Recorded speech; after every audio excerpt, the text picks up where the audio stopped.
Smith. Today we have with us multiple people, the first of which is my partner in victimless crime, Kaysen. Welcome to the show, Kaysen. Hello, humans. Also, today with us we have special guest Anthony, who it was kind of like the reason why we ended up initiating this live stream. We wanted to start by talking about this topic that he's been asking me about on Facebook for a while, and I'm sorry, Anthony, that it's taken me so long to kind of hook up with you to have this discussion. Welcome to the show, Anthony. Thank you. Yeah, don't worry about it. You're a busy guy. You know, you run this whole channel. Well, you know. So then I was like, well, you know, let's turn this into an AMA. Let's have some fun. Let's hang out. Let's get Case in here. Let's invite all the people on the Discord server. Guys, if you're not on our Discord server, like 2 days ago, we had this amazing 5-hour philosophy discussion on what are rights and who gets them. And it was really involved, and it wasn't like 5 hours in a bad way. It was 5 hours in a really exciting, engaging way. We had an international team of people. We had a guy from South England debating his conception of what rights are against and trying to, you know, pick apart and show me errors in my conception of what rights are.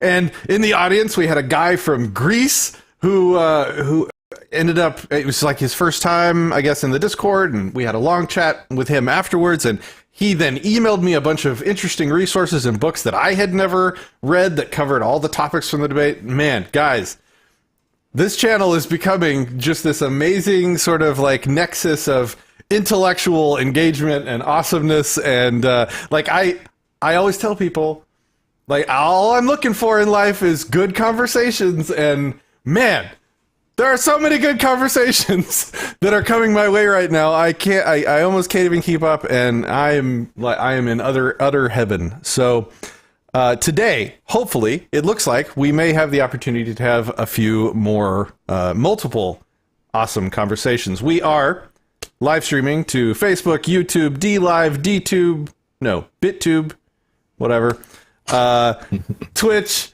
and oh my God! Super chats hashtag AMATIMEBOIZ. And our super chats are working for the first time, as we've just seen. So we will be able to monitor chat from YouTube, Facebook, and Twitch. If you're chatting to us on any of the other platforms, we will not see that during the live stream, just so you know. Super chats go through YouTube as well. So over the course of this discussion, if you want to donate, get some words on the screen, and have us all dance, then that is available to you through YouTube. Good to see you, Ben. Good to see you, Charles, on Facebook. Face Value, Sharp Mouth, Safety Man. Welcome to the show today. Okay. Well, let's get started with our first topic. And before, actually, the last thing I'll say is that this is like an AMA stream. So if there's a philosophical topic that you've been curious about, that you're curious what Patrick or Kaysen, or, you know, really any of us here thinks about, and you want to have that discussion, join our Discord server, hop into the voice channel, and we will pipe your voice straight into the stream here and talk about pretty much whatever you want to talk about. The only things I don't want to talk about today on stream, just because they're disgusting topics, is like age of consent stuff. Anytime that comes up, it becomes, you know, hugely contentious and uncomfortable, and maybe if there's enough interest in a specific age of consent topic, sometime in the future, we may do that on purpose in an intentional way. But that's a verbal contract, Patrick. Yeah, when I say ask me anything, it's like it's a tiny asterisk for age of consent. That's all. That's the only restriction. Like, whatever else you want to talk about, I am good with. And today, the first topic, brought to you by Anthony. Anthony, do you want to kind of set it up a little bit for us? Okay, sure. So the more and more I've delved into the ideas of anarcho-capitalism, the more I've thought, well, there would be no essential public land. Like, you could have potentially shared land, like, but it would be owned by somebody or a group of people, but it would still be centrally owned by somebody. Like, somebody could open their land to use for the public if they wanted, because it's their land. But what would you do for travel? Like, you'd almost always have to be traveling over somebody else's land to get somewhere. Like, to give you the most clear example of where this might be an issue, I believe you the homesteading problem. So like, let's say you had a piece of land and it was entirely surrounded by somebody else's land. What right per se would you have to cross this other person's land in a peaceful manner to get to the grocery store, to get to the town, to get somewhere else, to visit your friend, whatever? Like, what right would you have to cross that land in a non-destructive, peaceful fashion? You know, go ahead. Sorry. Well, because I feel like you would, but then it also seems to lead to some interesting ideas about what rights do you have to stop trespassing, and where do those rights come from, and what defines them exactly. You know what I mean? Sure. This is a huge topic. Like we could go anywhere you want with it, from roads, all the way to doorbell bombs. We all know that true libertarians don't need roads. We levitate off of the pure hatred of the state. Right. So, like, specifically the donut homesteading problem. Let's call it the problem, because it's kind of it's both a great answer. It's like an objection that a lot of leftists' minds encounter when they're thinking about private, quote unquote, private property being the dominant paradigm. And it's also a great answer. Sorry, go ahead. And understand, I don't ask this question because I think it's because I have a strong opinion about it. I ask this question because it's a question that I've struggled with. I think it's a hard question, at least for me, to like wrap my head around exactly where do property rights land when it comes to this kind of a thing. You know what I mean? Yeah. So let me kind of brain dump on it a little bit, and you can like poke at my brain dump. So the first thing that leads a lot of, and I'm not calling you a leftist, I'm just kind of exploring the topic. Oh no, that's fine. Leftists will quote Locke, John Locke, the Lockean property rules, and they'll quote something called and the they don't burst Lockean into fire. Sorry? And they don't burst into fire while doing so? No. Have you heard of a thing called the Lockean proviso? I have not. So the three rules of property acquisition have an asterisk on them with Locke, from Locke. Separate it from nature, get there first, separate it from nature, mix your labor with it. That's the Lockean kind of property norm. The asterisk is the proviso, is what it's called, the Lockean proviso, and it's that Locke says that if one person ever, comes to own all of a specific resource, well, now that becomes aggression, and the community can take the property, or can take a piece of the property back. It's called the Lockean proviso. And so every time capitalists quote Locke as the property rules, the leftists will be like, well, what about the proviso? And to be honest, most of the people on the right have never even heard about that, and so it's kind of like it takes them off guard. I haven't. Because it puts them it puts them off guard, because they're just not familiar with Locke's work, and they're not familiar with all the work that's been done since Locke existed, especially with clarifying systems of property and what the property acquisition rules should be, and simplifying the property system. Did you have anything you wanted to say before I kind of continue my dump? I guess no. I mean, like, I have heard of some of Locke's stuff. I did not hear about that part. That definitely got me off guard. Yeah, so there's a few things wrong with Locke's conception of property that has been sort of clarified and reduced and boiled down and improved and refined since then. The first problem, so you start with the three rules and then the proviso. The three rules are, get there first, separate it from nature, mix your labor with it. Well, 2 out of 3 of those rules are either superfluous or invalid, and I'll tell you why. Separate something from nature, that's a very subjective thing. I'm wondering what that means. If you're wanting what to... did he mean by it? Exactly. So it could mean picking up a rock. You separate it from nature by picking up a rock. It could be building a fence around a piece of property. It could be drawing a line, in the sand. But what if, your use of the property restricts you from building fences? Or let's say like you specifically want the land to not be modified for some specific purpose, maybe renting out a good view, or maybe you want to be a worm farmer. Yeah, like maybe you hate fences. Yeah, like I had a neighbor the one time who had done the whole government program "Don't touch the land for so many years" thing, because he wanted to not touch the land, but he also was like, "Well, I'm going to make some money." Like in a anarcho-capitalist kind of way, you just would not touch the land if you wanted to preserve it like that. Right.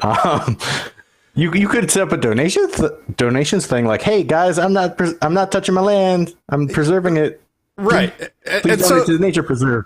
And so the reason why eliminating subjectivity from these rules is important. It's not just important. It is critical. It is a requirement. It is part of discussing a system of property. Well, otherwise it can mean just whatever you want.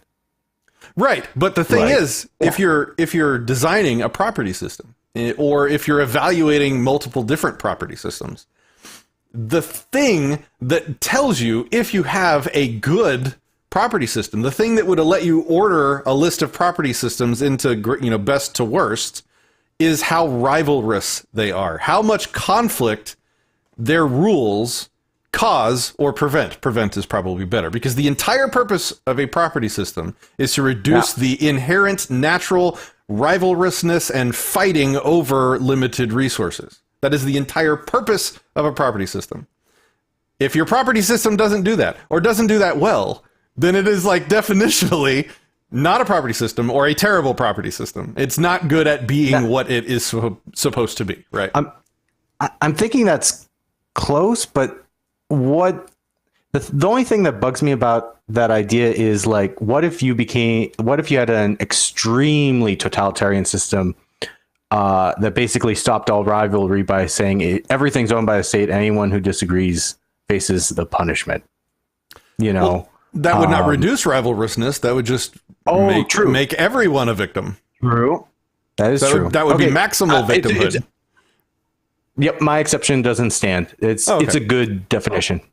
So it's important to eliminate. No, this is a conversation. Interrupt me anytime, please. I've talked about this by myself so many times. It's nice to have somebody else. So I can relate. Reducing messy rules is critical to designing a property system.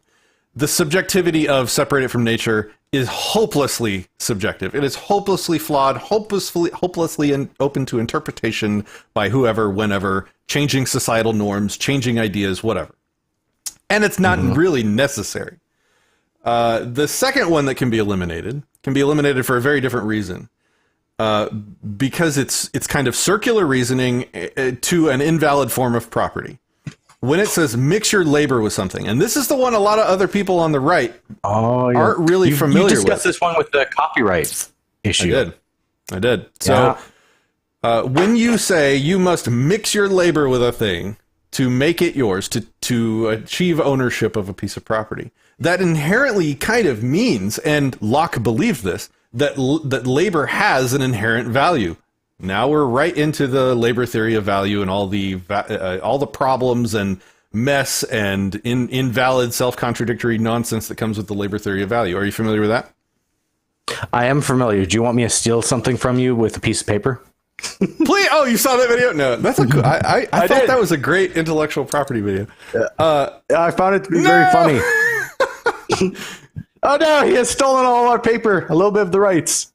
So, what was I saying? Okay, so mix your labor with it. It's just like a weird rule. Again, it's subjective. What the hell does that mean? Does it mean look at something? Is that labor? Does it mean pick it up and put it back down? Does it mean you have to modify it?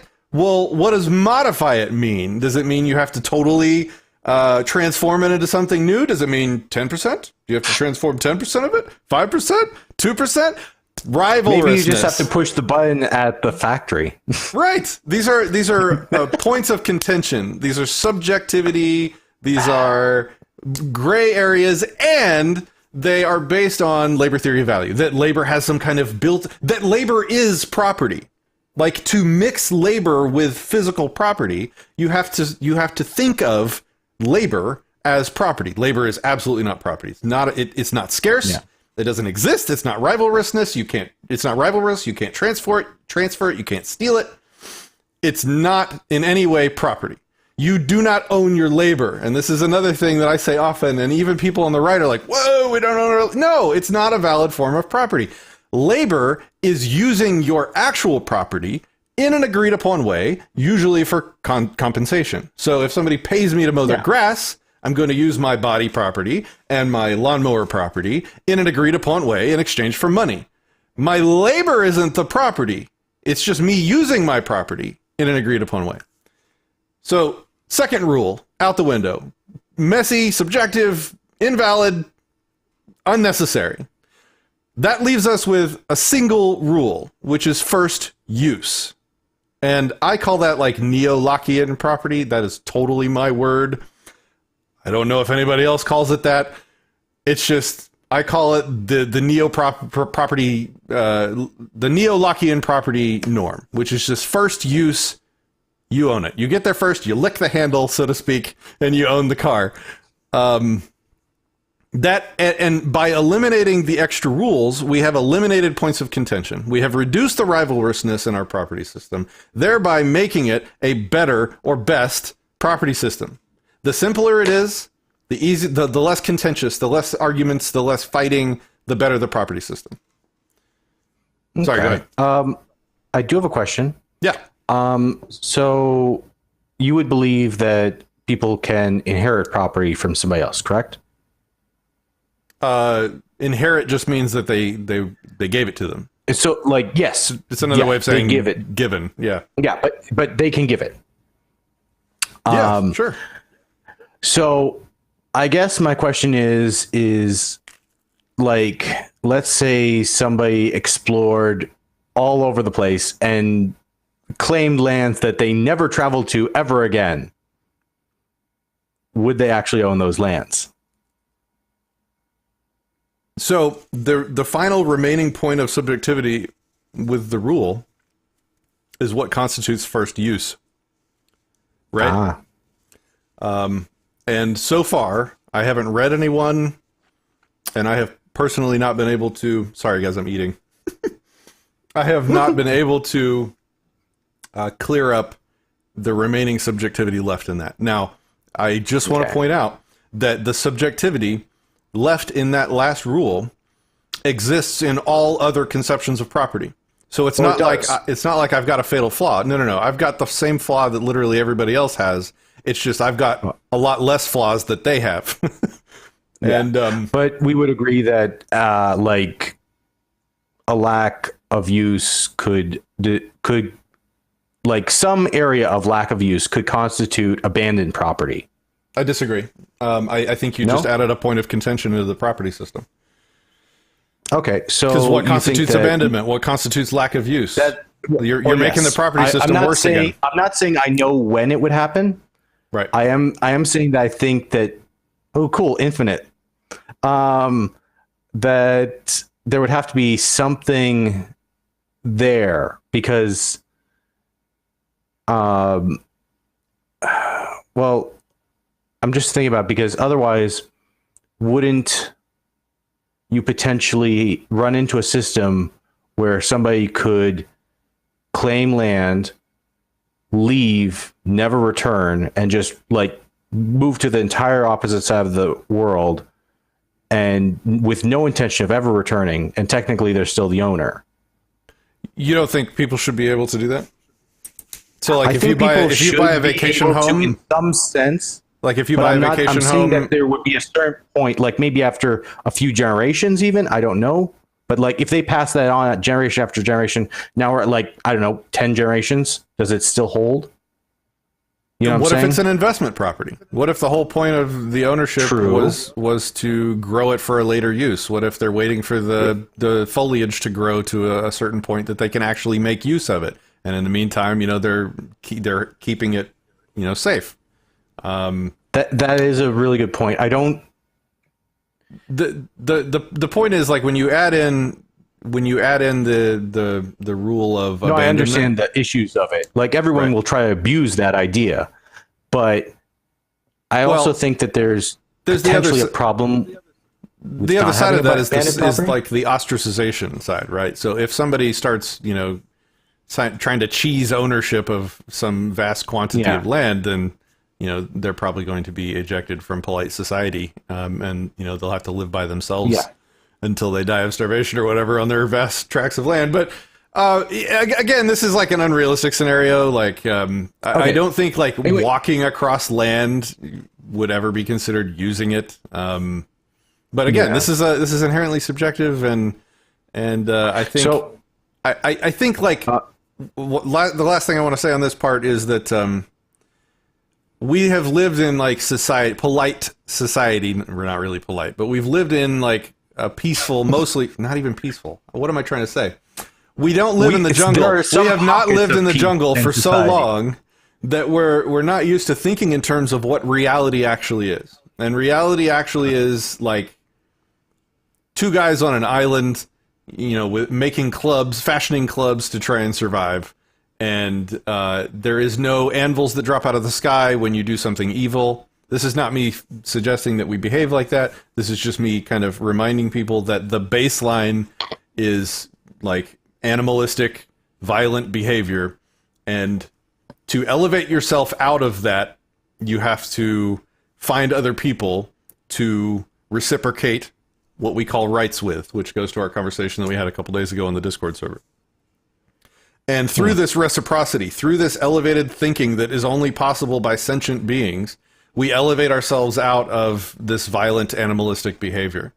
And if you start doing really shitty stuff like claiming ownership of 100,000 acres of land just because you drove by it, I don't think that's going to fly, and I think you're going to start to get exempted from that reciprocity with a lot of people.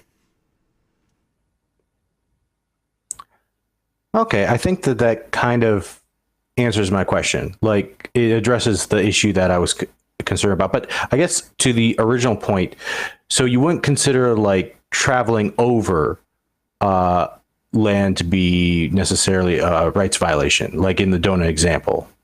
Oh, no. We haven't even got there yet. Like, that's trespassing. No. Like, if you're not allowed on my property and you drive on my property, you're violating my rights necessarily by making use of my property.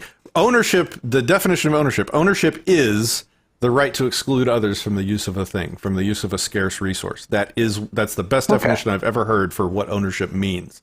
The right to exclude others from the use of. So if you own a piece of property and somebody drives across it, they are infringing on your quote unquote right, your ownership rights to that piece of property. Did I answer your question? I guess. Well, I guess the question. I guess yes, but at the same time, I still have the question. Like, it feels almost like you're having the person in prison. Like, depending on the size of the property. Like, let's say, I haven't even talked about the donut thing yet. Prison. So the thing is, in the donut example, the thing is, and I also want to touch on positive versus negative obligations, because I think a lot of voluntarists and anarcho-capitalists get that wrong as well. But let me talk about the donut thing first, because it's a great illustration. Okay. The donut. People are telling me to poke him in the nose, but my green screen stops like right here, so I can't do that. Anyway, so the rule is, you're allowed to use your property in whatever way you want, as long as you don't interfere in the use of other people's property. Don't damage, don't hurt people, don't take their stuff, don't interfere with the use of their property. That is the universalizable rule. That is the non-aggression principle, the basis of, pretty much all peaceful coexistence around property, right? And so I don't know why people think, and I'm not saying this is you, but a lot of people get stuck on this donut homesteading thing, especially the leftists. They think that it's a total defeat of private property, because if the people need something bad enough, then they have the right to override private property. I don't think it's a defeat of private property. I think that it's a area that needs to be addressed, you know? Right. And so it's real easy to address. And so Yeah. I think this one's on its way out really quick because of how easy it is to address. Okay. So right here, I have a piece of property. I cannot use this piece of property. This is probably going to get me demonetized. I cannot use this piece of property in a way that negatively affects or, infringes on the property that you own, right? That's the rule. Now, if I own real property, physical property, and I use that property to infringe on your use of, your access to, or your control of your property, well, that's breaking the exact same rule. Another way of applying the same rule is to say if I rightfully own a piece of rope, and I fashion that rope into a noose, I rightfully own that noose. But the moment I use my property in a way that harms you or your property, let's say by putting it around your neck, I am using my property in an invalid or immoral or a property ownership infringing way. So if I choose to purchase all the property around your house and then not allow you access to your property or not allow you off of your property, I've de facto imprisoned you. In the same way, I would have taken my rightfully owned noose and hung you with it. You can use your property, guns, nooses, and donut homestead, to hurt other people. Well, that's against the rules. I can't use my body to hurt you. I can't strangle you. I can't put my rightfully owned hands around your neck and, restrict your movement or affect your property or control your access to it. Because I actually like this argument a lot because it doesn't just solve this problem. It also seems to solve like water rights problems and so on. You don't have the right to poison the stream that leads on to the property because then you're harming that person. You're harming that person's property. If they own a piece of the river or whatever, and you start polluting the water on their inside their property borders, let's say, yeah, sure. Yeah. So and this is what now I want to talk about the positive versus negative rights thing, because I think people get this wrong. I think people have used it as a crutch, as a rhetorical tool to simplify discussions, and for that purpose, it's generally great, and I use it today too. I mean, it's fine, but I'm going to get nitpicky because it applies here. People say that positive obligations do not exist. Like unchosen, a priori, or involuntary positive obligations do not exist. And then you have this donut situation, and where they would. Like I had this conversation with Walter Block, and he uses this language to avoid saying that the outside property owner, he doesn't want to say that they have a positive obligation, right? Because there are no positive obligations is the thing that everybody says. So he says, if they don't want to be evil, if they don't want to infringe, he wouldn't say evil, that's my language. If they don't want to violate the non-aggression principle, then they have to allow some kind of easement for travel coming and going to the inner property owner. So that's his way of saying that it's a negative obligation to not use your property in a way to hurt people. The other way to say that is just to say, like, you have a positive obligation to not hurt people. Like, you can say it both ways. That's my entire point, is the positive versus negative is just how you formulate the words. But don't get me wrong. I think that to be polite, if you're in the donut hole, that you have sort of a at least societal obligation to be like, hey, guy, I'm going to have to cross your land to leave. Where would be the best spot? So you're not like trampling crops or something stupid, I mean, that would be polite. Like that would be a polite thing. Sure. You know what I'm saying? But yeah, I think that makes a lot of sense. Like that solves not just that problem, but also water rights problems and stuff like that, which was another question I had, I guess. What was it? I didn't think about until now. The water rights problems, but it's solved by the same solution. Like you don't have the right to use your property to infringe on somebody else's. Yeah, now I want to address another thing that people get wrong about the donut thing. And I don't want to say that this is Block's position, but multiple people have told me this is his position. So I'm going to assume that somebody holds this position, and now I'm going to attack it. They say that the outer property owner is not allowed to homestead that last little bit of property that would complete the donut. Because if he did, that the moment he completed the circle, he would be infringing. Well, I mean, here's the thing. I don't think that even solves the problem to begin with, because that sliver would be probably owned by somebody. Like, you're going to run into, in an Ancapistan world, enough situations where in order to leave an area, you have to cross at least somebody's property. You know what I'm saying?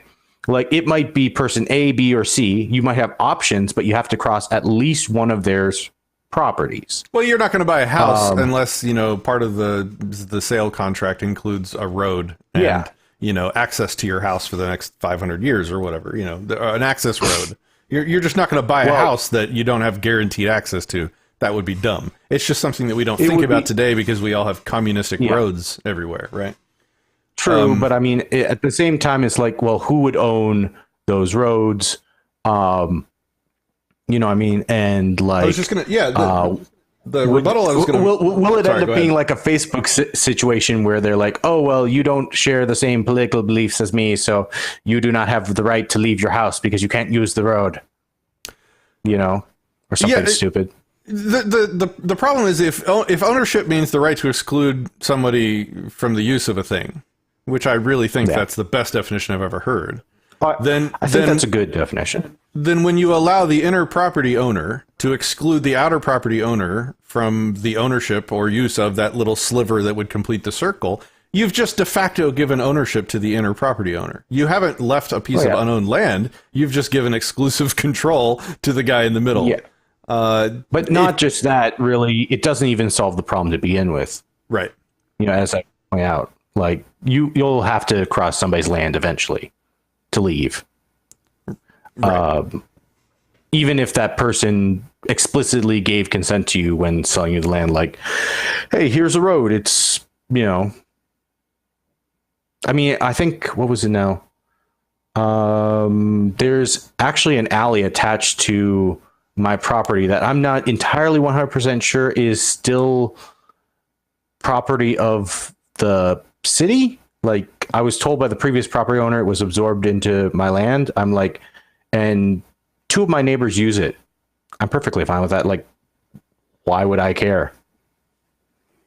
Well, that's the other thing. Like, let's say you do have rightful ownership of it, and let's say you chose to be like, okay, you guys can't use my road to get to your houses anymore. You'd be ostracized for that pretty quickly. Oh, yeah. Like, that's some serious stuff, right? Now, that's like, yeah. Now, like, other reasonable things would be to be like, look, I need help paying for this thing to keep it up, to maintain it. So if you guys don't chip in, then I will keep you from using it, right? That would be stuff like that. All right. Did you have anything else along those veins, or should we open it up, see if somebody else is interested in? Do we have any other topics? Time to open up. You answered that quite well. Cool. Well, I'm happy that you're satisfied. That's awesome. Yeah. Kason, do we have somebody in Discord here? We do. We have Mr. Al Brand. He's hanging out with us right now. Okay. Let me pull up his question. The echo is on my side. Yeah. 1 second. All right. Talk now. Patrick, how dare you? Okay. Hey, Al, you still there? Go ahead and talk. Hang on. Oh, yeah. We'll see. This is on my end. Hang on. Oh, Patrick. We're going to stall. I'm going to dance. I'm going to take off my shirt. That'll get all the super chats going. Oh, yeah. Okay. Yeah. Can you talk now? Yeah. Patrick, can you hear me? I can hear you. How's it going, man? What's your name? Oh, man. You can call me Al. Hey, Al. How's it going? Oh, it's lovely. I've poured torching Kason, trying to get my mic working, so I apologize if there's any inconvenience from my end. No, I appreciate Kason doing what he's doing over there. He's like just basically putting funny pictures up and helping out in Discord.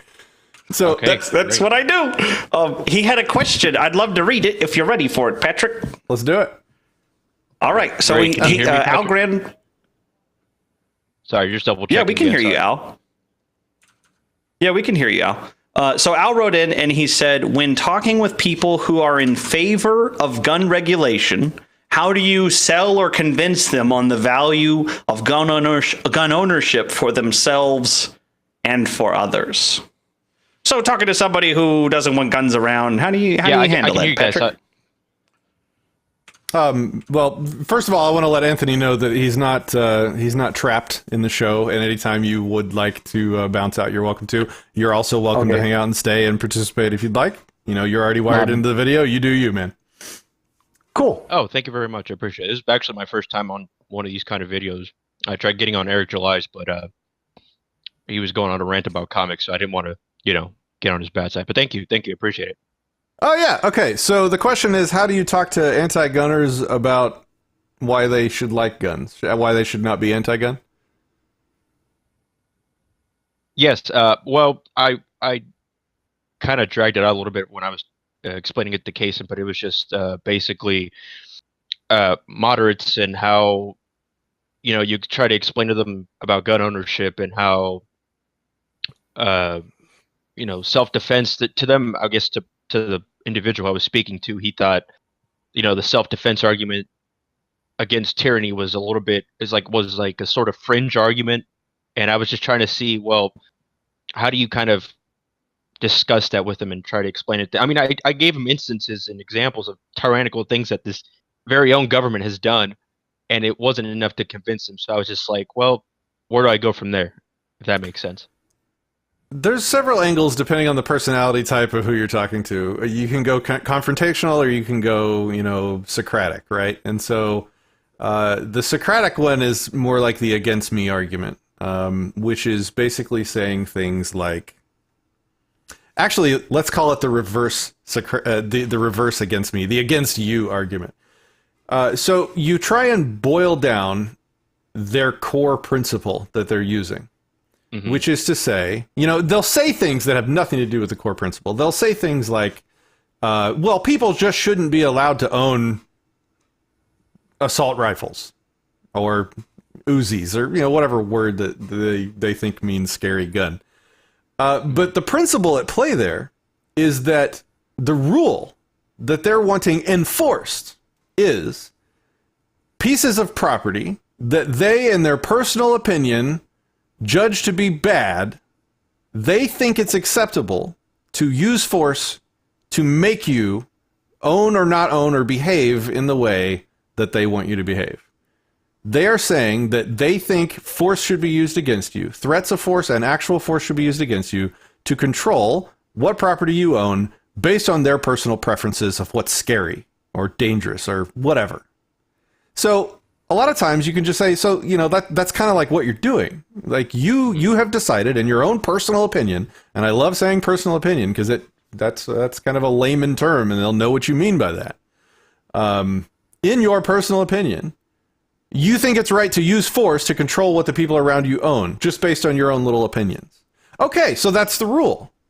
Do I then get to form my own opinions about the property that you now currently own? And if you own something that I think is bad, I get to literally have groups of men with guns come and murder you if you don't give up that property?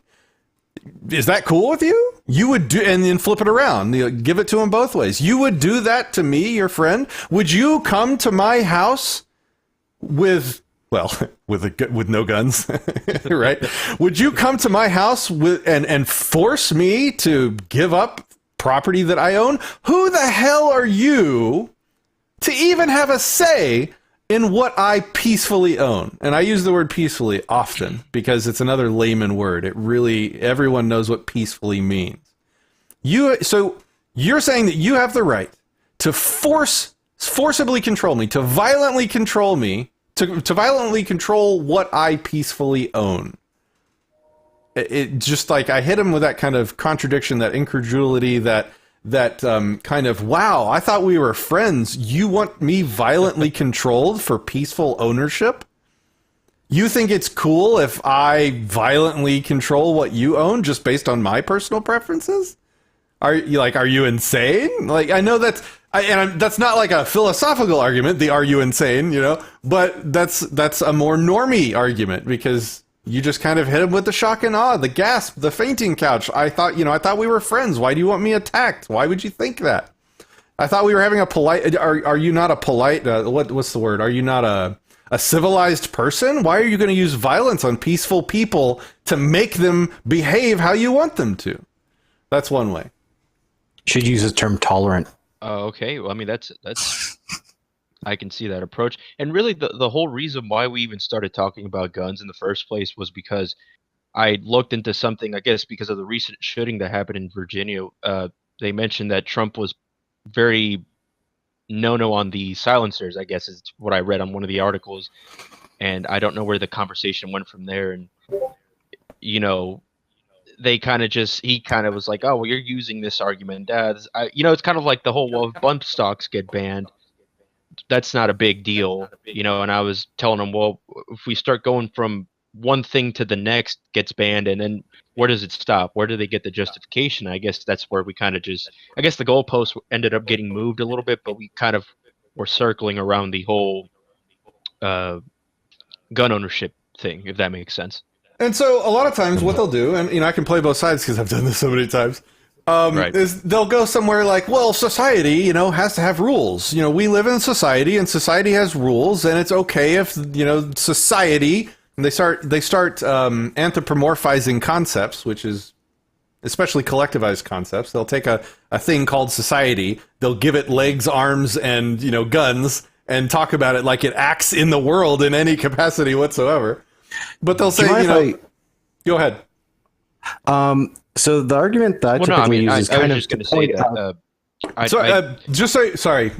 Sorry, guys. Just so you know, what do I call the person on Discord? Sorry, I missed your name. I apologize. Oh, Al. That's Al Grand. Yeah. Al Grand. So we actually Al cannot hear Anthony. Just so you know, that's yeah, because Anthony's not in Discord. Okay. Anthony, can you join Discord? On. If you need to put get the other guy in to get his question, that's fine. I have no. If you have a quick question, just tell me and I'll repeat it real quick. Otherwise, I'm going to continue my rant. So no, go ahead. I'm just enjoying the rant. The argument that I typically use for this is to point out the hypocrisy in it. Like you're asking somebody not to have guns, and I'm listening to Anthony. So he's just saying that having guns take away your guns. Yeah, he points out the hypocrisy in anti-gun legislation. What he's saying is that it's kind of silly and self-contradictory to say that you don't think people should be able to own guns, yet to enforce that you need a big group of people to own guns to enforce those laws. And I typically point out that fundamentally, this would mean that some people are superior to other people. I didn't know he was talking. I was looking at the video and at the Discord at the same time. I apologize. All good. We're trying to loop in Discord to let some of the Discord people, because our Discord community has been growing really quickly, and there's a lot of highly intelligent people in there that I've had some amazing conversations. So I just want to kind of get these people more involved on the stream sometimes. Yeah. Where was I going? Oh, I was talking. So they start appealing to society and how society needs rules, and the rules limiting, what you can own in terms of dangerous stuff, have to be enforced for the good of society. Crap, I lost it. Somewhere in there I lost it. What was I saying? Making society a real person. I forget. I can't pronounce it. Anthropomorphizing it. Yeah, so they take it. So when you say, well, who are you? Where do you get the authority to, enforce your subjective opinions on what property is and isn't too dangerous for me to own against my consent? When you say, where do you get that authority? And they say, well, it's not me, it's society. It's all of us together, voting and the system and blah, blah, blah. You say, okay, well, let's figure this out. If you're not enough on your own, because most people would admit that they do not personally have the right to use force on you to control what you own. You say, well, what's the number? Can you and a friend get together and vote and then come to my house and violently enforce your subjective opinions on me? Not 2? Oh, okay. How about 3? How about 5? How about if you got everybody in your little HOA, your homeowners association, if you got them all together and they voted, how many human minds, how many human wills does it take to erase your consent? My consent. You make it against me, because you got to make it personal in these conversations to get the point across. How many humans does it take to erase my property, to erase my consent, to completely, justly violate my most sacred consent? How many people? What is the number? And then you just walk them through it. Like, there is no magical number of humans between 1 and 99% of the population of this geographic area, where suddenly that clicks and morality inverts itself, and now this group of people has the right to violate your consent and your property. That it doesn't exist is the point. And that's another way to kind of take them through it. But that will trigger a lot of other things, like, you know, the legitimacy of the entire state. Yeah, well, I don't want to have to go through another 3-hour conversation of why the state is immoral with my friend again, because luckily he's a little bit more civilized than other individuals, but, you know, I don't want to have to risk him going, you know, AWOL on me. But no, I appreciate you and Case and everybody giving me the opportunity or the platform to ask my question, but I'm going to be heading on out. I appreciate it. Oh, really. Man, it was a pleasure. Good to talk to you. Well, thanks for coming on. So we're kind of in a little down moment here. I'll just remind everybody that's watching the stream, because when I said it earlier, I don't think anybody had joined yet. We have super chats functional. We've tested them, so that is a thing now. If you want to make us, you know, play some music, and I think it'll text to speech will work and read out whatever you super chat. And Kason was suggesting the idea of taking off his shirt, either for chats or until you gave chat money. I don't know about that. Kason is over here. He's just busy helping out in Discord right now. So the next thing I was going to mention is that we're streaming to a bunch of platforms, but the chat that we're able to see right now is YouTube, Facebook, and Twitch. So if you're on any of those platforms, we can see your texts and your questions. This is kind of an AMA, so if you want to pick Patrick's brain on whatever topic you want, mostly, just drop it in the comments, drop it in the super chat, or if you want to actually talk to me, we have our Discord server wired in, so you can join the Disenthrall Discord server with the link right over there, and Kason will get you wired into voice chat and drop you into the show, and let's hang out for a while and have some good conversations, because that's what's been going on lately, and it's been awesome. And I see people queuing up in the voice chat, and one of them is the dude from Greece, who I very much enjoyed talking to recently. So I hope he comes in with something. You know, I'm probably going to head out here, but feel free to contact me about that tech thing later. I would like to do that. Thank you for hanging out today, man. Take it easy. Hey, no problem. We'll have to do it again sometime. Yeah, sure. If you have any topics you'd like, we can always bring you on to talk about it. Yes, I do have a couple that I do find interesting, like rights and abortion. Those two topics I find intertwined, and they're kind of what led me to this way of thinking. Abortion. I mean? You said the A word, so somebody's going to bring up abortion now. Oh no. Oh no. And it will dominate the entire rest of the stream. Sorry. One more thing in asterisks. No, it's good. It's all good. We can talk about whatever. Take it easy, man. Okay, yeah. Talk to you later. Bye. All right, bye. Good to have you. Man, this is fun, guys. We're having a great time. I'm in the process of getting a couple people to be able to talk right now, but hey, change my name. If you're out there, if you have a different device, it looks like your speakers aren't working for whatever reason. He called out, I don't know how to change my speakers. So if you have like a phone, maybe connect on that. We'll give that a whirl. Anyway, I'm going to go try and help him out now. Okay, so while you're doing that, I want to take a few minutes here. Well, actually, it might be 20 minutes. So if you're going to have somebody here pretty soon, Kason, let me know. Otherwise, I will start this 10-minute video. Let me pull this up here. Bam. Yes, it's Yaron Brook again. So let's get into this maybe a little bit, maybe quickly. And I want to preface this video, just like I prefaced the last video on Yaron Brook, by saying that I have a large amount of respect for this man, and I have followed him for a very long time. Years. Definitely years. He is an amazing debater. He's an amazing mind, an amazing thinker. I have a lot of respect for him. And recently, for some reason, he's been putting out a quantity of content where he voices his utter contempt and disagreement with voluntarism, anarcho-capitalism positions. Yaron Brook is the chairman, one of the top guys at the Ayn Rand Institute. So he's an objectivist. He's probably the most prominent thinker, the most prominent objectivist in the world right now. And he makes some great arguments for capitalism. So if you ever have an opportunity on YouTube to Google Yaron Brook debate, he's got a bunch of debates with a bunch of different people. They're all amazing, especially, you know, like when he takes on socialists and he debates for capitalism. It's amazing content. I would definitely recommend it to everybody.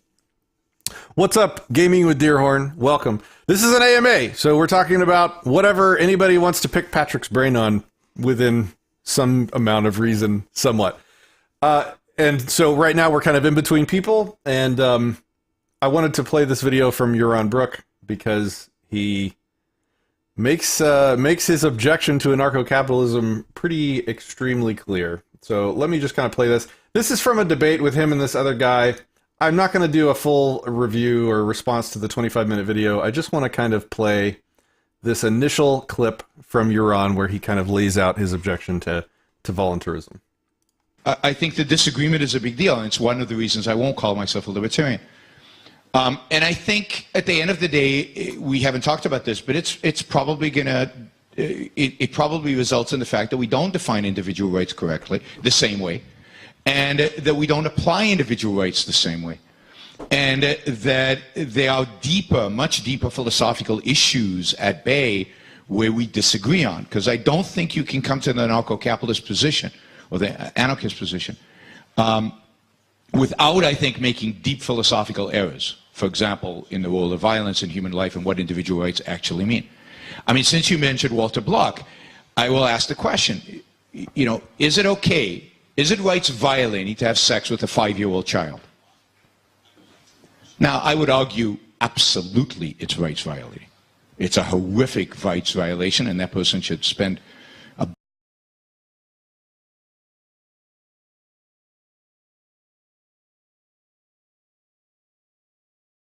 Patrick, you muted your mic. Sorry. Yeah, it's on the auto mix. My daughter's at the door. No. My daughter's at the door, and I muted it during the video because I didn't want to distract people. She's been knocking. We might have a surprise appearance from the daughter here in a second. What I was saying was, and I realized that the one topic I didn't want to talk about in this AMA is age of consent, and we're not going to, even though that is his objection here. But I wanted to let him make his case for why we need some government as an objectivist.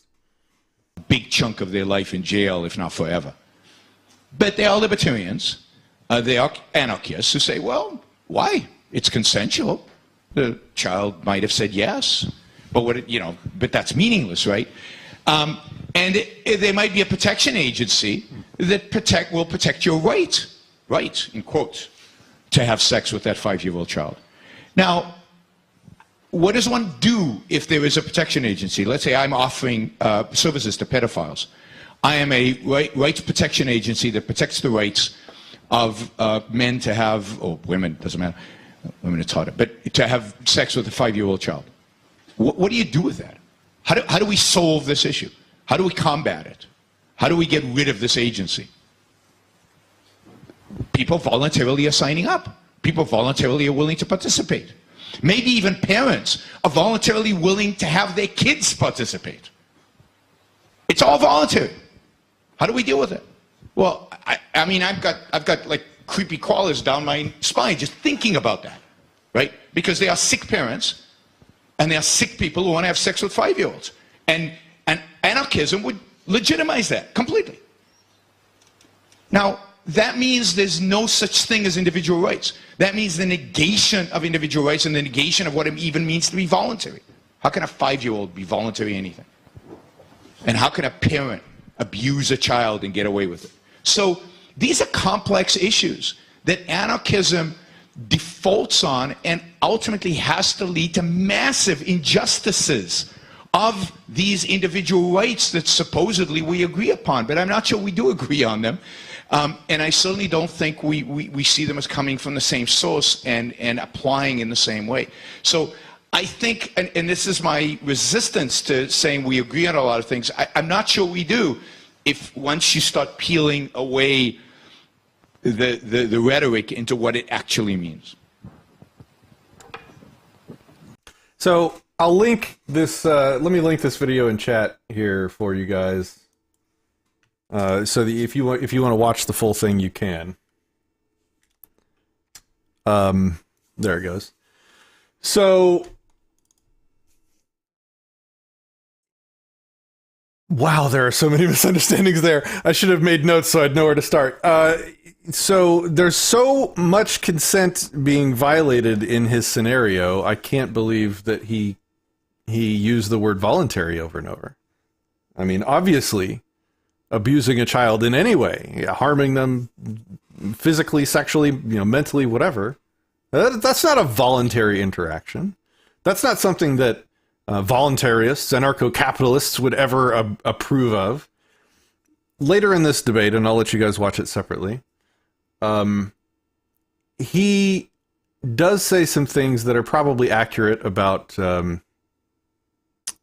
libertarians. It's that they have a lot of bad ideas around morality, that it's a live and let live, like, you do you and I'll do me. I'm not going to judge you. And he sees some people that actually take that position on actual bad, evil, nap violating stuff.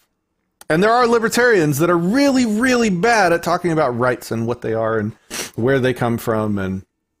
And there are a lot of libertarians and even anarcho-capitalists that take really bad positions on a lot of this stuff. Like, it would be equivalent to saying, I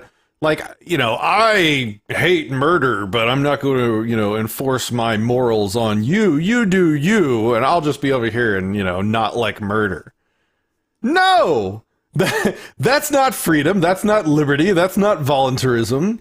And if you watch this video, maybe I should play another few minutes of it, because the guy he's debating literally says some of the stuff I'm talking about that libertarians say that is utter and complete garbage, like this moral relativism stuff. Like, totally, the moral relativism stuff that comes from a lot of libertarians totally justifies Euron's position, because if there is no right and wrong, then it is just a might makes right scenario. But the thing is, and the thing that Euron doesn't really get, is that in the current system, with a state, with a government, it is still a might makes right scenario. In fact, we have such a large gang of people using violence. We have such a large, to use his words right here, we have such a large protection organization that exists right now that they're completely almost untouchable, the government itself, that they're able to run child trafficking stuff inside the government, the whole Pizzagate thing. Like, that's exactly what he's saying would happen without his state. But that's exactly what's able to happen now. And we're near powerless to prevent, because the gang is so large. The group of people that he wants to have a monopoly on guns and a monopoly on force has such a monopoly that we can't stop them when they want to do Pizzagate. We can't stop them when a thing like happened in Houston, Texas recently, where the cops lied, burst into their house and murdered them over, victimless crimes, or what they claimed was not victimless crimes. They just do evil stuff. They violate rights all the time, and they're walking the streets. They took a retirement. They're free right now. This is happening with the state, with the government, and there's nothing we can do because it's got such a large monopoly. The gang is so large. A gang by another name is still a gang. Is part of my point. And then the other thing I want to say is that I have never met a single voluntarist, a single anarcho-capitalist that takes the position that he's taking, that if a group of pedophiles got together, this video is demonetized all the shit. If a group of pedophiles got together and decided to form a mutual defense company, I've never heard of a single person making that case that they have the right to do that. First of all, when you hurt people, when you violate the non-aggression principle, when you violate their rights, you cease to be a moral actor. It's like all bets are off, guys. If you're going to do that to the most defenseless people in existence, then who in a free society would think they deserve any respect, much less to be left alone to form some kind of collective defense? The other thing I'll say before I move on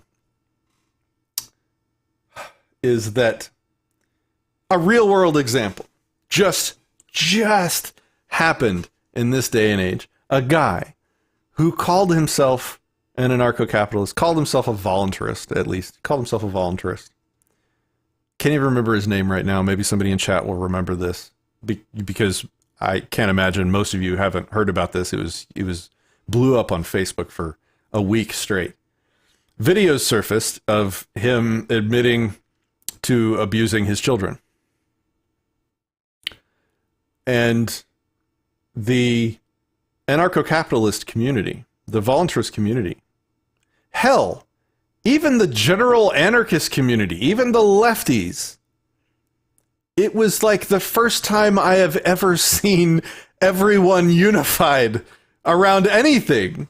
Like anarchists from all flavors almost. Like linked arms. I had never seen it before. Everyone came together and there were pitchforks.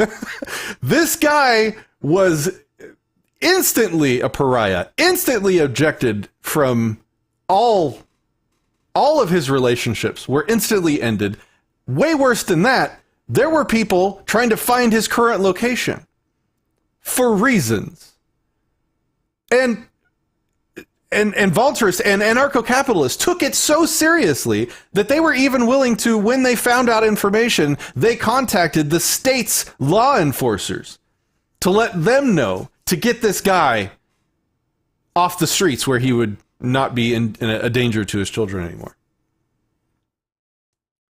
And that is modern, contemporary, the largest group of the largest communication platform that the most anarchists use to pretty much communicate with each other, which is, I guess, Facebook right now, really. The most conversations in that area that happen.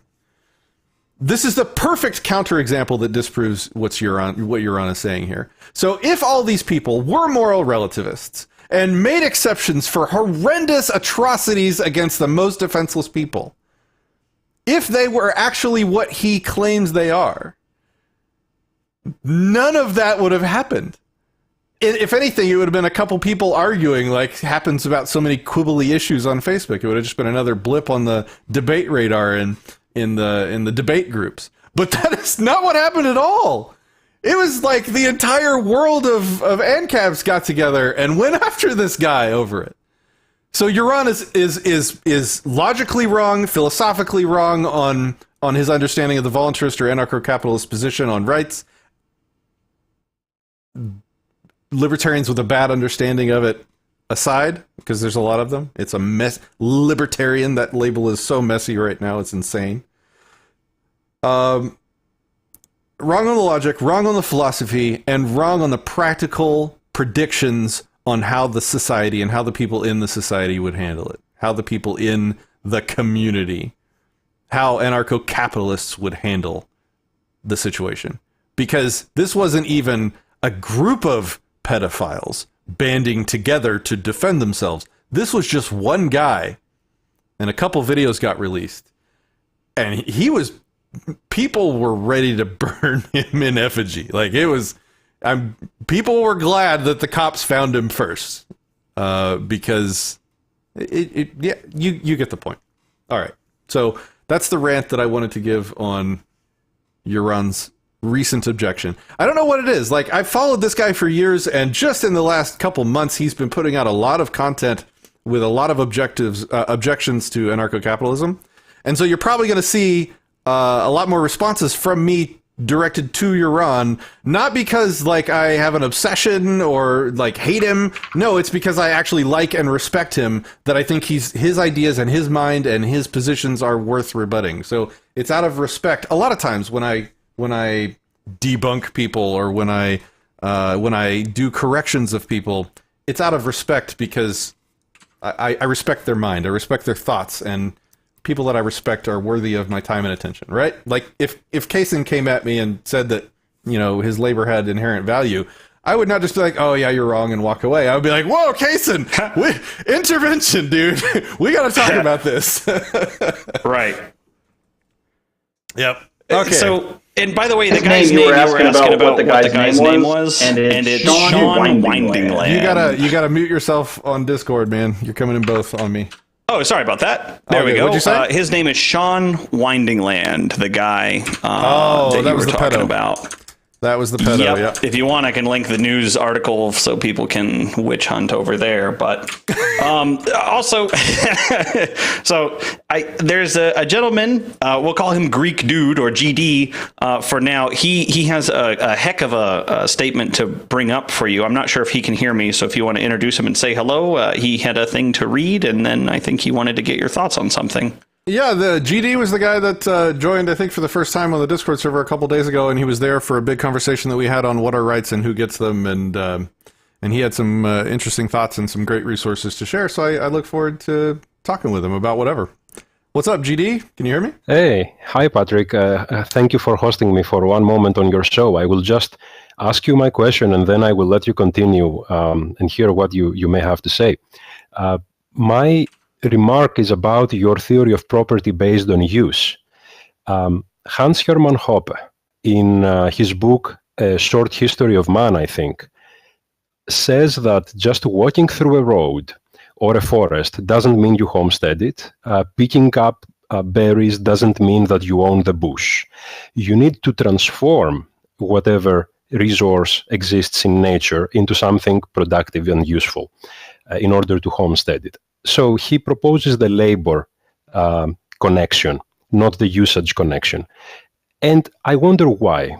Now, both your idea, the usage, and the labor establish a historic event which objectively can be used to make your claim superior than the claim of some other random guy.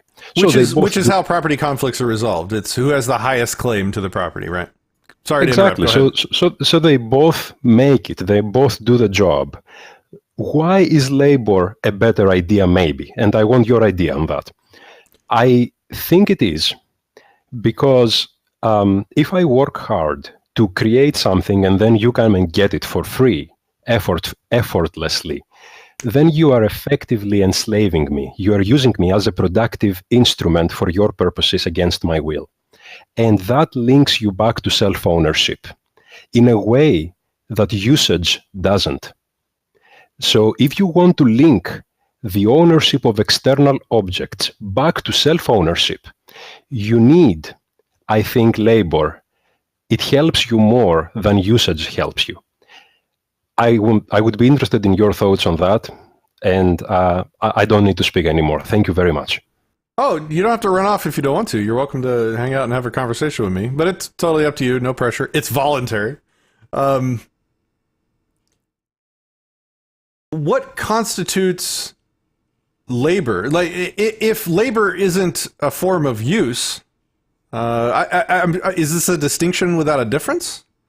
Because when I say make first use of something, how is that not, using it? Using it is a form of labor, right? You're taking a piece of property and you're putting it to use. You're utilizing it. These are all words that kind of mean the same thing, right? Right. If I pick berries from a bush, I certainly, you can say I own the berries that I picked, but do I own the bush? the difference is that it didn't take me any effort to create the bush. The effort was only to put the berries in my basket. And therefore, if you steal my berries, if you go and take the bush rather, you are not stealing anything that I dedicated my time and life to. Therefore, I cannot link it back to my self-ownership. So, if the bush is previously unowned before you pick the berries, the first thing I'll say, and this is not a response or it's not related, but it's kind of tangential.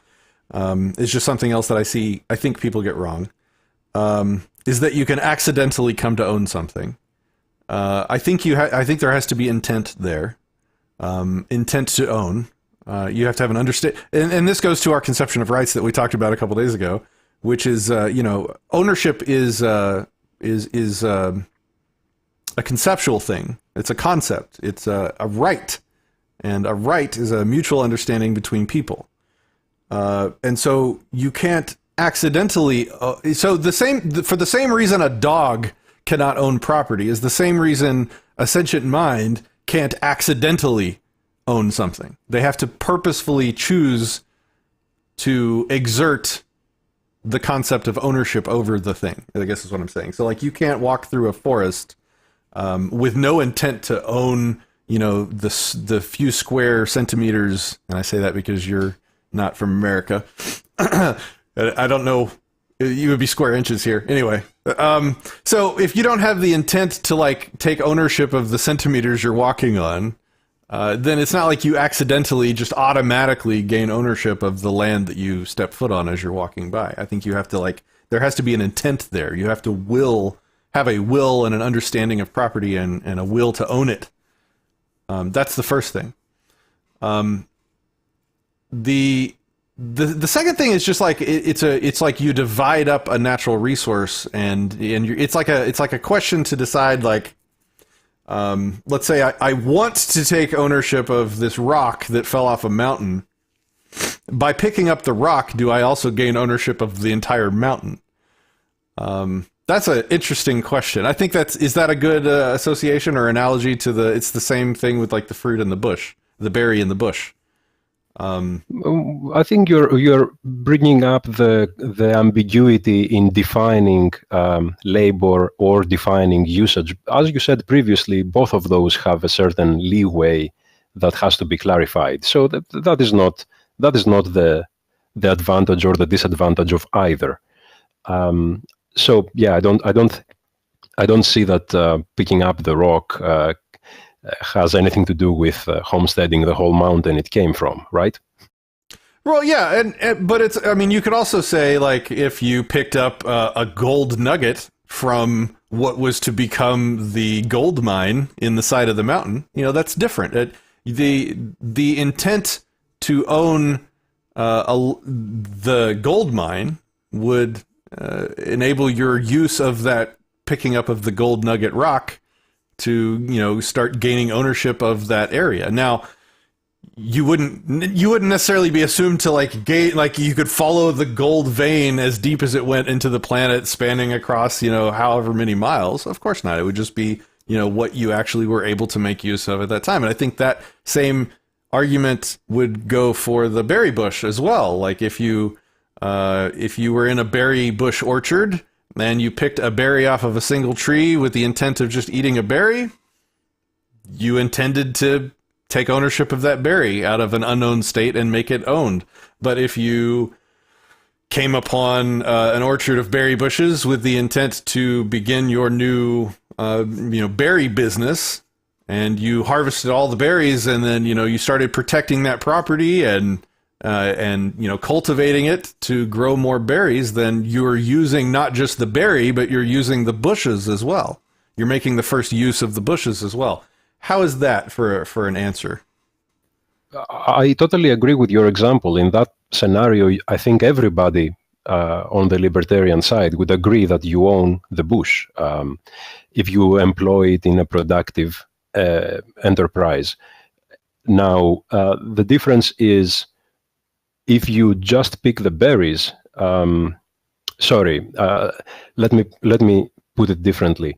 If you don't employ the bush in anything productive, if you don't put a little fence around it, or if you don't water it or do anything for it, and you simply pick the berries, then would you agree that you haven't really used the bush, therefore you don't own it, in the same way that I would say you haven't labored for the bush, therefore you don't own it? I mean, this is the subjectivity. I do not have an objective answer to this question. I have a personal preference, which would be to be pretty liberal with first use. So like if I ate some berries and I just basically announced, look, this is my berry bush, guys, it's unowned, which means that I now have the highest claim of ownership to unowned property. Like, how would you contest that ownership? You'd come along and I'd be like, sorry, I used this bush. Look, here are the berries I'm eating. I would subjectively, personally, I think that person owned the bush. But I don't have an objective answer there. And maybe that's me failing. And there's work to be done in a lot of areas, and this is probably one of them. That's fair enough. I think that's a good answer for me. I would simply say again that if you hope to connect ownership of external objects back to your self-ownership, which is a nice argument to have, then you need somehow to explicitly make it clear that if someone steals your property, however you define it, then he's abusing yourself in a way that you don't approve of. And if you rely on simple usage to establish your property right, then the other person will say, oh, well, yeah, you used the bush once to pick berries, but hey, you didn't sweat for it. So what's your problem if I take the bush, you know? I don't, just get there first. Maybe even first use isn't what I'm thinking. It's like, literally get there first. Be the first one to interact with a thing with the intent to own the thing. If something's unowned, literally no other human on the planet has a higher claim to it than because it's unowned. And so if you get there first, you get there first. You're a prospector, so to speak. I don't see how a latecomer, let's say, and to use Hoppa's language, would come along later and not be the first one, and then somehow have higher claim to a thing just because I didn't sweat enough or something. Like the qualification that just seems like we're adding a lot of subjectivity. Like the act of getting there first, so to speak, is very objective. Like you arrived first use. You know, use being maybe a bad word. It's just like you touch it first, so to speak. Like you. The joke I used earlier was there was a commercial here in the States. I don't know if you had it there. It was like there was two people at a car lot trying to buy a car, and two customers like eyed the same perfect car at the same time, and they both had like a race to get to the car first. And one guy got there and like stuck his tongue on the door handle just to like mark it as his, because you know like kids will take desserts, and you know if they don't want another kid to want the dessert anymore, they'll lick it so it becomes gross to the other person. Anyway. That was the joke, and that's kind of that's the most objective property rule I can come up with that I've ever heard, is just get there first, because that's a moment in time, and I don't want to say objective because I haven't thought it through all the way, but it feels like a definite moment, a very specific moment that can be shown to have occurred at a specific point in time, which declares a claim of ownership on a thing. It's just like a time marker. It's like a time stamp. And so is labor, of course.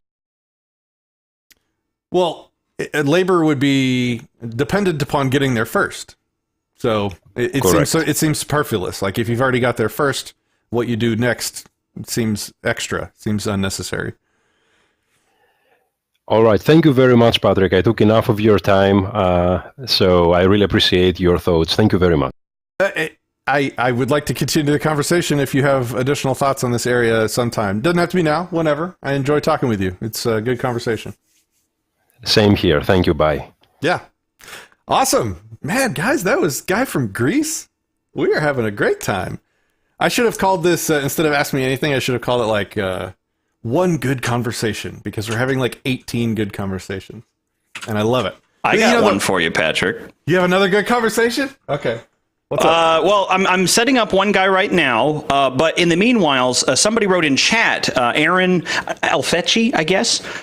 They wrote in, for someone who's new here, can you summarize what anarcho-capitalism is and how does it conflict with Yaron's views? I'm gonna go help out our next interviewee, as it were, or AMAer. So I'll leave you to it. Kaysen, thank you for your work. I appreciate what you do to help out here. Of course, my lord. So they wanted they wanted me to define anarcho-capitalism, or they wanted me to define. Yeah, what is anarcho-capitalism and how does it conflict with Yaron? I can't never say it right. His views. Okay, so anarcho-capitalism, I think, would be defined as, it's also called voluntarism, which means that all relationships should be voluntary. It's a perfect lack of coercion, a perfect lack of force. Another way of saying this is like the golden rule.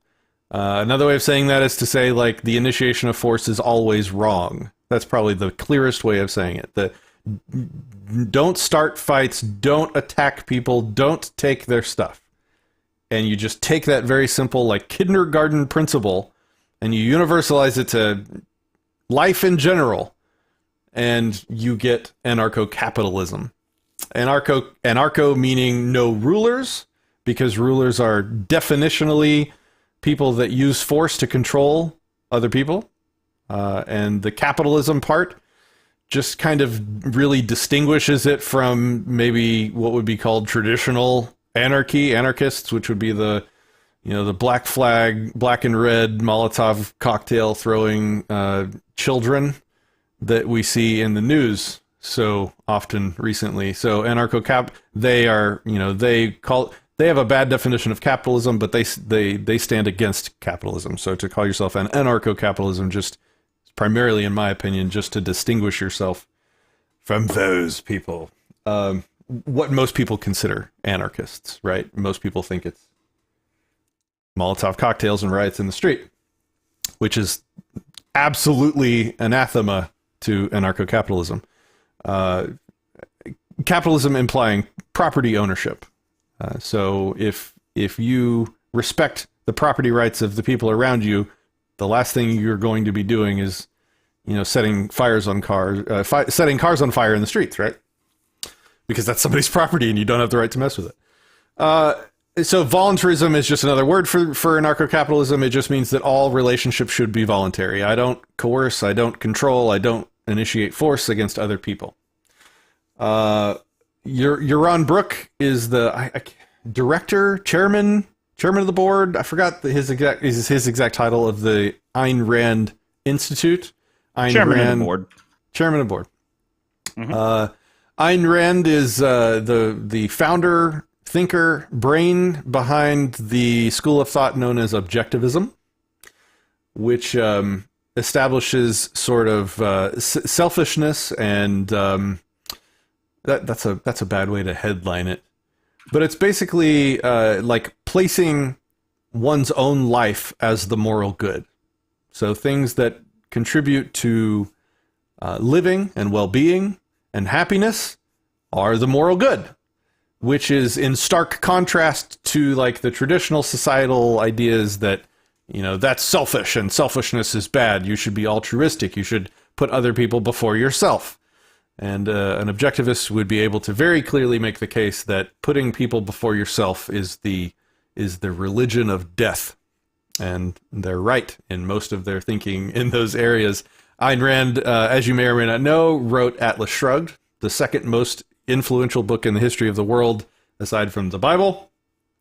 A book that was hugely influential in my life, so much so that my children, my recent children's names are Atlas and Dagny, which Atlas is the title of the book, and Dagny is one of the main characters in the book.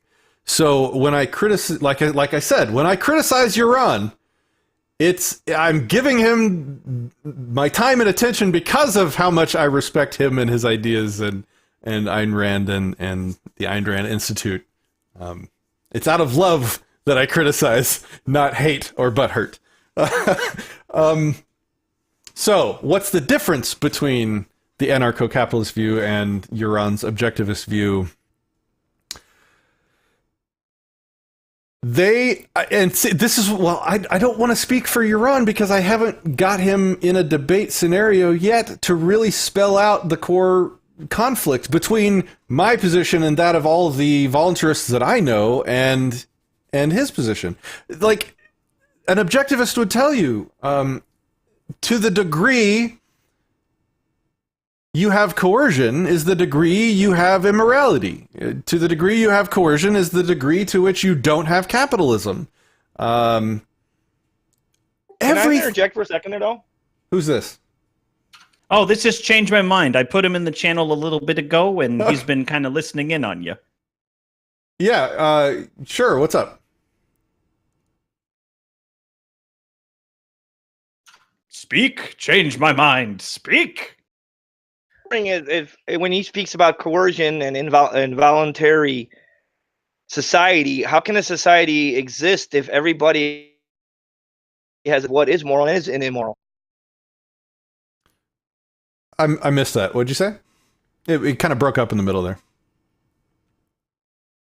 Oh, if we have a society that we have no coercion, how can a society with individual different ideas what is immoral and moral, how can that coexist? To keep myself from losing the train of thought to try and answer the other question, let me just finish that little blip and then I'll try and circle back. So I think the difference in Uran's position is it seems like there's a complete misunderstanding of the position of voluntarism, of the position of anarcho-capitalism, at least the consistent one. Now, there are bad anarcho-capitalists just as there are bad libertarians. God knows there are bad libertarians. Woo! Just as there are bad objectivists. There are bad statists. There are bad Christians. There are bad everything. Though, there are bad people. There's something I don't understand why he has this bad, probably because he's debated people that call themselves libertarians, like the guy that I just played in that video. That's why, because he's debated people that are totally wrong on their justifications and their philosophy and their principles for libertarianism and voluntarism, anarcho-capitalism. That's why. So somebody along the way told him some really, crazy stuff, that it's just all morally relativistic. And an objectivist has an opinion that morality is objective, and they define it objectively based on what serves life. That which serves life is the good. That which destroys life is the evil. Didn't you just yourself had an objective opinion about morality when speaking about the so-called alleged pedophile? Well, first of all, I don't call myself an objectivist, but I do think that there is a better way to objectively define morality. So I'm just trying to finish the distinction between the two. You defined it by saying that people that are willingly to have sex with 5-year-olds are immoral. Yes. That is what I said. Do you disagree? I agree with you 100%. I just want you to justify it. Why do you agree with me? Because children can be physically and mentally harmed through that behavior. And why does that make it immoral? Because harming another person physically is immoral, or physically and mentally is immoral. Why? Because you have to have an objective, and that would be the objective. You have to come to a conclusion at one point. It's like asking, what is a meter? A meter is something that is defined. Yeah, so you've just decided it's immoral then? Correct. So that's not an objective morality if it's just you deciding. By subjectively, what is your definition of objectivism? I'm just pushing back a little bit because this is the stuff we're talking about. I have no problem with that. What is your definition of objectivism? So let me rant a little bit, and I'll try and define it. So throughout human history, humans have taken terms like good and evil, and they've tied them to authority figures like God, government, Congress, Constitution, kings, queens, republics, representatives, whatever. And the things that God say are evil because God says so. It's an appeal to authority. The things that violate the Constitution are immoral. So saith the Constitution. It's another appeal to authority. And only recently, since the time of like Ayn Rand and voluntarism and the non-aggression principle, have I think people tried to lock down conceptions of morality that can be objective, can be universalizable, can be not based on an appeal to authority, not based on opinion of the church or the clergy or the Pope. And it's just it's a discovery process. And the objectivists would say that if you put, what serves life in as the equation for an objective morality, that defines what is good and what destroys life is evil. I would utterly disagree that is any less subjective than well, maybe not any less, but for the most part, it's still very subjective, because what you think serves life might be different from what I think serves life. And what if I want to commit suicide? Well, I am choosing to use my property to destroy life. So it's evil to use my property how I want? Well, now somebody can attack me for using my property how I want. I'm attacking the objectivist's view of morality before I define mine. Well, yeah, because objectivism is exclusive of the mind.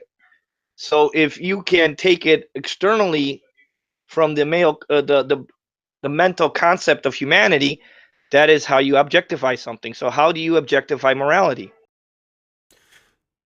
When I say objective morality, I don't mean objective in that anvils fall out of the sky when you punch somebody. Like, it's not woven into the fabric of reality that something is evil or good. Like, there are no built-in judgments in existence. Like I said, anvils don't fall out of the sky when you kill somebody. It's not objective in that way. When I say objective, I mean it. I kind of define it as not subjective, meaning it's not based on anything that is temporal or opinion-based or feelings-based or something that can change from one place to another, time to another. I'm kind of saying the same thing in different ways. Like something is, excuse me. If something is objective, it means that with the same inputs, you'll always get the same output. Meaning, if I have the same set of circumstances, that even if somebody feels differently, it doesn't change the good or evilness of the action that we're observing or evaluating. Subjective things like feelings and opinions and like what time did it occur 1,000 years ago? Did it occur 100 years from now? If that matters for morality, then you've lost objectivity. Location. Like, if something happens in the middle of the ocean versus something happens, in my front yard, does the morality change? Property systems excluded, right? If it happens in outer space versus in the middle of the ocean, does that change the good or evilness? If it does, then you're not dealing with an objective morality. Objective things could also be subjective to a parameter. That's not a problem. I think the degree to which you eliminate subjectivity is the degree to which you have objectivity. And killing is bad. Killing is bad, but if you're killing to save yourself, then it's probably good, right? Morality, but it's not good depending on who you're killing, correct? So that goes to what are rights and who gets them, which is a different, a long discussion. We can get into that. Was this what you wanted to talk about? Are we on point for you? We can talk about whatever you want to talk. Like I told you, you're told your screener there. I'm happy because you went from one thing about gun rights, and then you went to socialism, then you went to pedophilia. So I just wanted first to be able to define objectivism before, and then I could go whatever you wish to talk about. Hey, I was just I was trying to define the difference between what I would consider objective morality versus an objectivist, and I would by doing that I was pointing out the subjectivity in the objectivist morality versus which is the best definition I have found for what is evil is something that violates the non-aggression principle, something that violates consent or property. All rights are property rights is a great phrase. So something that violates consent or property is evil. And then we go to the situation. I know Stefan Molyneux always pushes that, but if it would it be moral to have killed Hitler if you had the chance, although it would have been murder in 1932. So I have like a time machine? No, I mean, say right now there's a person. No, but if somebody saw what Hitler was doing and he saw what was going to happen and it was have assassinated Hitler, would that have been a good or moral thing to do? Although murder is wrong. Yeah. So if you're, this goes to what are rights and who gets them. I will tell you that the best definition I've found and created or worked out or whatever so far is that rights are mutual reciprocal understandings between sentient beings that should be afforded to all those who are or will become sentient. And sentience, as defined as the capacity to think in terms of concepts. This is a brief, blow by of my conception of rights, but it's defined as people as an entity that can conceptualize and an entity that has the ability to imagine preferred future states, evaluate the different ones, choose a plan of action to achieve, the future states, defer gratification to achieve those future states. So if you have those capacities, I'd call you sentient. And as long as you're reciprocating the mutual understanding that is rights with other sentient beings around you, then that is what rights are. So that is to answer I'm trying to answer your question. So can you apply that situation then and say there's a leader right now that in all rationality or logic will lead to destruction of a nation or people? Would it be acceptable to assassinate that person?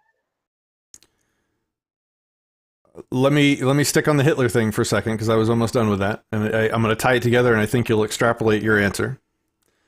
So if someone is threatening someone else, being, let's say, Hitler, being a robber in a dark alley, whatever, that person is ceasing to reciprocate the mutual understanding that is rights. So by punching you, they are signaling to you, they are communicating to you that they don't respect your rights, that they do not reciprocate the mutual understanding that is rights. And so you no longer have any kind of expectation on you that you need to respect them so you can punch them back. That's like a philosophically accurate way of describing self-defense. If somebody attacks you, they lose the benefit, the protection, the conceptual protection of rights. They lose the right to not be punched back because they punched you. But what happens if super chat? Hang on. We got a super chat here. Thank you for dedicating your time and thoughts. Says, I think that's our guy from Greece, GD. Dude, thank you, sir. I appreciate the super chat. I look forward to many more awesome conversations with you. Thank you. So anyway, that's kind of how rights work. It's just, look, we both agree to respect each other. Until one of us doesn't, we're going to continue doing that. And when one of us stops reciprocating, then it's like, well, all bets are off in that area because you've said that, you're cool with punching me. So you have lost any kind of standing to say that I don't get to punch you back. So the moment Hitler gassed a room full of humans is the moment he lost the right to expect anyone not to pretty much do anything they wanted back to him. Like he gave up his rights by signaling. What happens prior to it? What happens if he has not caused any actions to be able to reciprocate that? If he hasn't aggressed on anyone or threatened anyone.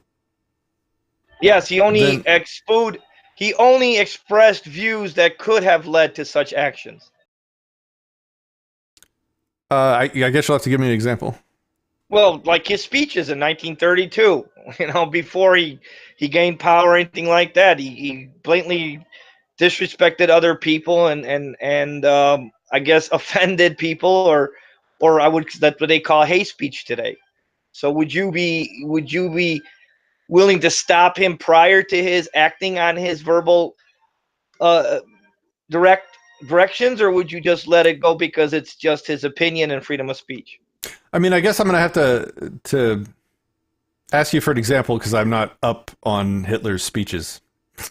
Okay, so if somebody says that people who have purple hair are a threat to society and keep our economics down, or have destroyed the family, or whatever, digressed against the social fabric that we exist today, is it accept to digress on them and have initiation of force on them? I mean, I wouldn't call that a threat. Like, okay, but if somebody else does. Like a threat is like you point a gun at me, or you raise your fist and you say, screw you, you whatever, and you get ready to swing at me. Well, you're threatening me. Okay, so the first initial has to be a proactive behavior that initiates force, then, for you to be able to defend yourself. I think you have to communicate pretty clearly. Well,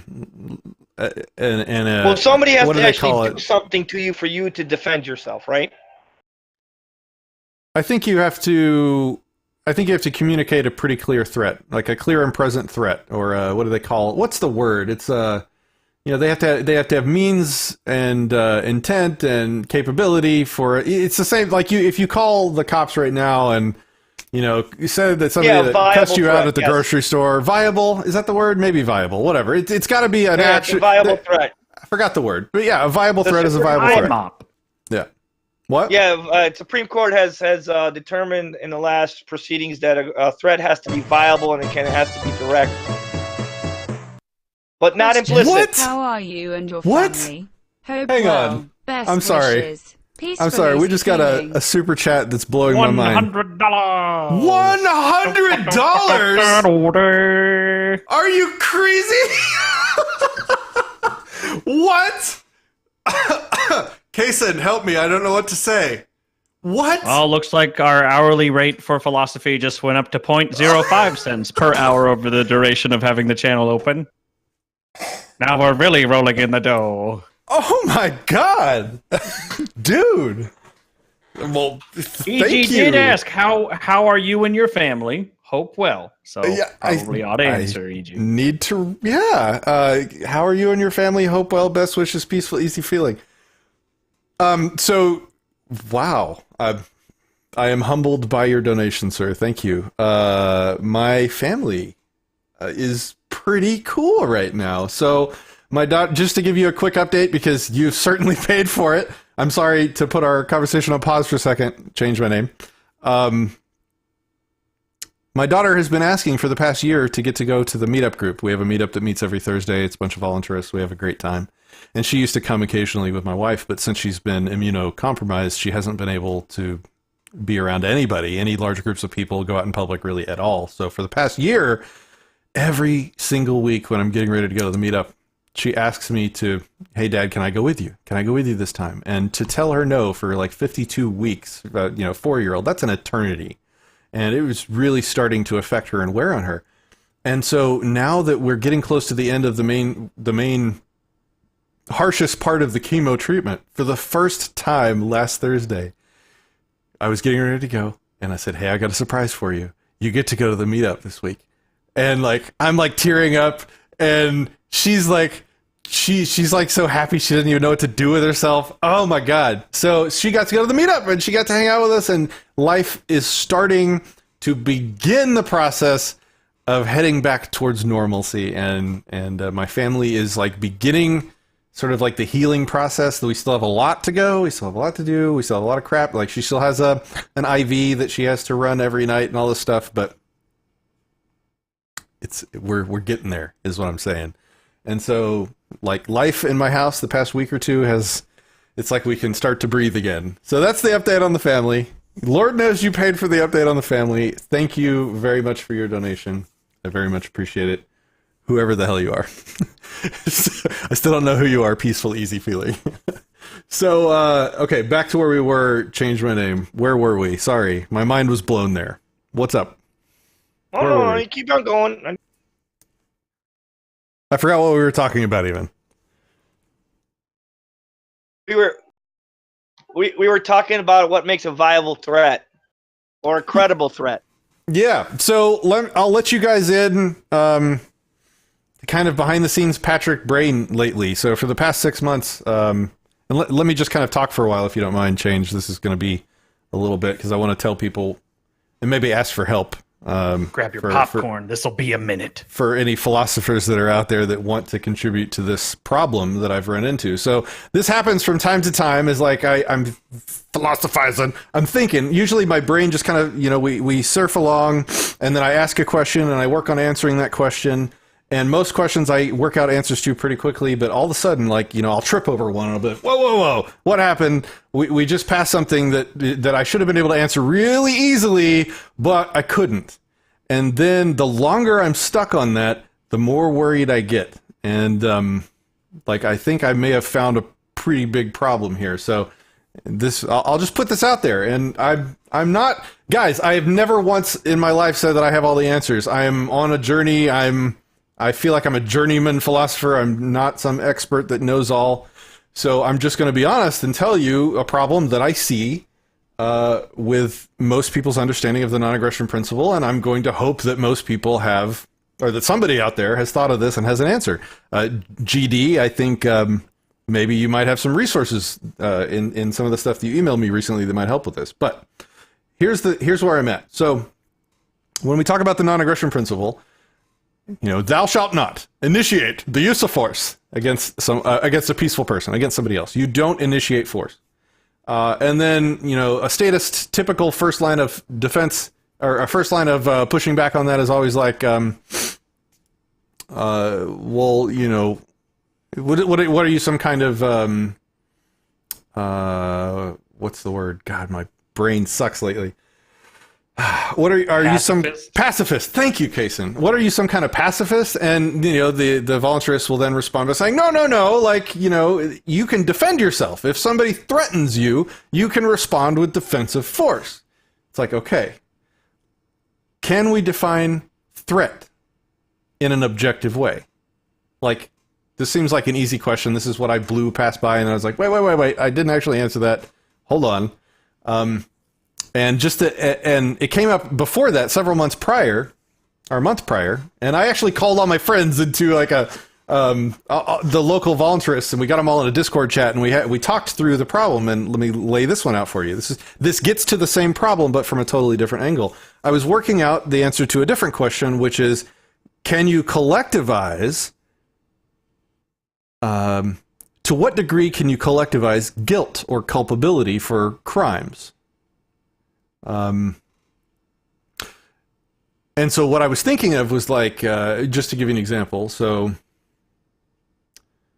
if a guy's walking up your street with, a gun on his hip, and obviously, I don't think most people would perceive that as a threat, at least here in Texas, maybe in some parts of the country. But just, walking with a weapon is not inherently a threat. What if they're walking up the street wearing a police uniform? Is that a threat? Because a lot of cops are a threat. They watch you drive everywhere you go. They light you up and threaten you with force if you don't pull over. And, they extort money from you for victimless non-crimes, just for behavior that politicians scribble on paper is bad. That's a threat. They threaten you as a matter of course. So if you see a person wearing cop garb in a cop car, you can assume that they're also going to be watching you to look for these non-crimes to initiate force on you and threaten you over politician scribbles. Well, what if it's like the uniform of a foreign army, and now a soldier is marching up your street from an invading country even, let's say. Is that person wearing that uniform signaling that they're a part of that collective called foreign army or called police department? does that make that individual person collectively culpable for the crimes of the group, of other members of the group? That's really what it is. Trying to completely avoid collective language, right? So you have like a gang. Let's talk about gang warfare, right? You got like the Crips and the Bloods. They murder people as a matter of course over victimless crimes because they want to control, drug property, or they want to control blocks or city streets, or certain areas, geographical areas. So members of these gangs, as a matter of course, initiate violence. They're a threat.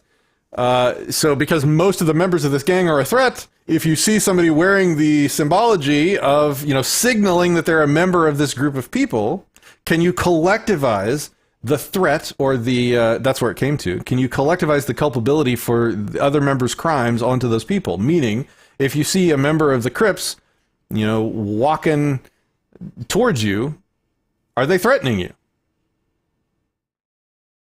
Are they threatening you is not even where I was going. It's like, can you use defensive force against an individual based on their membership in a group of people that, as a matter of course, does evil things all the time?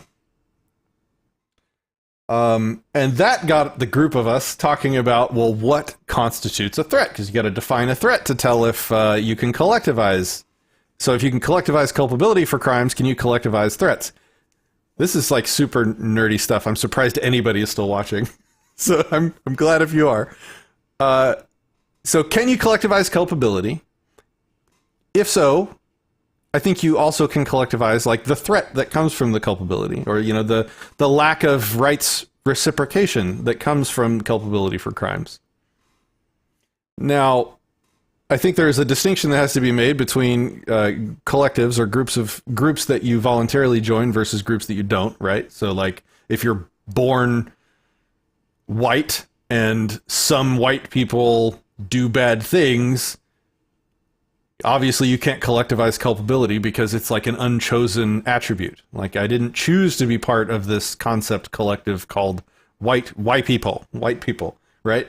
But if I voluntarily choose to join a military, can my voluntary membership in that collective confer culpability for the crimes of that collective? So if the collective begins frequently going around the world murdering people, can I be attacked because I'm a member of that collective voluntarily?